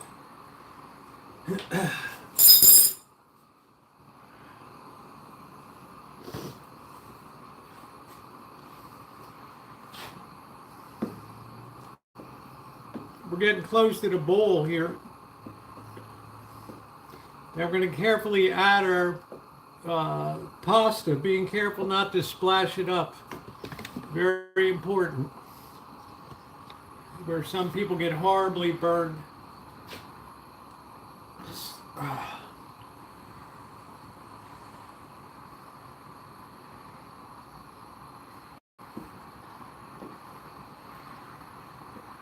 This must come up to a boil. And then overnight it'll work its magic just sitting there with the cover on. It'll still be about 100 degrees tomorrow, which is fine. Then into the refrigerator she goes. Got Pigeon Forge. That's where Debbie Lynn was hanging out. She wanted to break into the country ranks. Hey, old Debbie Lynn. Okay, we're reached a boil here. As you can see, so we're going to turn this off, and we're going to take this pasta, and we're going to loose it in the pot first, and we're going to put up a protective shield, and we're going to drop that into right into the soup. Oof. And we're going to stir that in. And that pasta is going to double in size. And now all we have to do is pop the cover on. Get some gloves on. Don't try to handle this baby. You will burn the hell out of yourself. Take this, push it to the back of the stove, let it sit there overnight, no heat. And that ambient, as that temperature goes down, it's still cooking that through there. How in the hell do you like that? Just like that. How long did that take? Less than an hour? As long as you pre-cook. Oh, we're gonna get some breeze out here now. Oh yeah. Oh. I'll do some more metal detecting this weekend. Thumbs up, appreciate it, guys. Skywalker. Skywalker. Skywalker. Skywalker. He's too proud.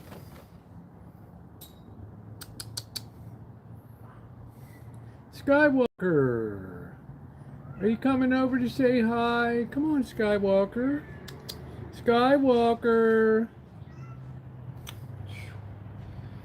He's so picky. I think he's still hungry. Hey, Kelly. Skywalker. I think he's still hungry.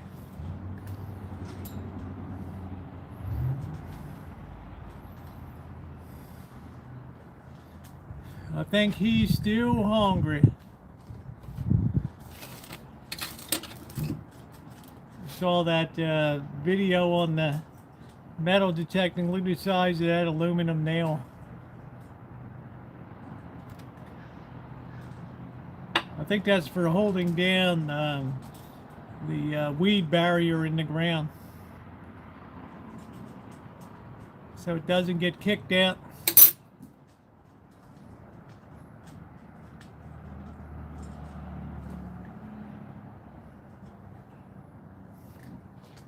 Here comes Simba wandering along.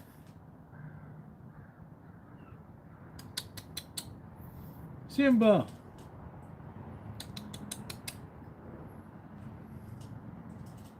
What a kook.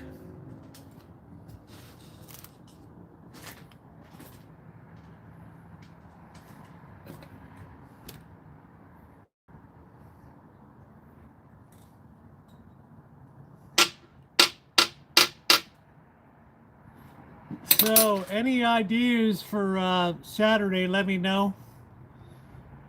I'm not going to do a beef Wellington. There was a video of Dolly death. He addressed her death. It was well spoken. That's nice. That's nice.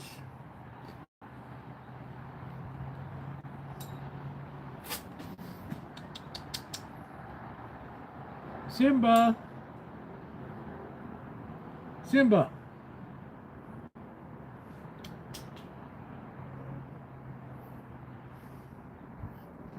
Like these cats. Well, I know, but I don't know. I can't do everything. Ideas are one thing, bringing them to fruition is another.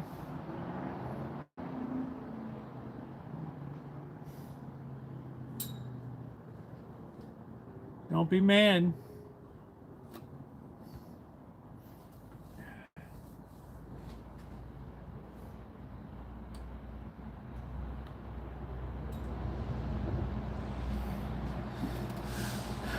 Wow. Wow.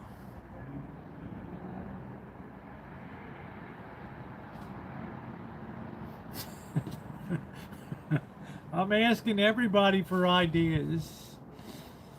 All right, guys. Anyway, I'm going to go ahead and close it out. The soup is made here. Thank you again, Kelly, for the wonderful shirts.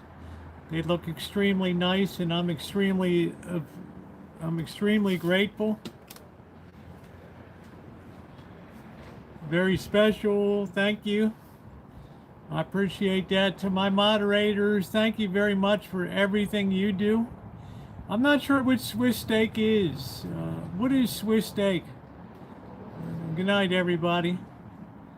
I'm going to look up Swiss steak. Good night, everybody.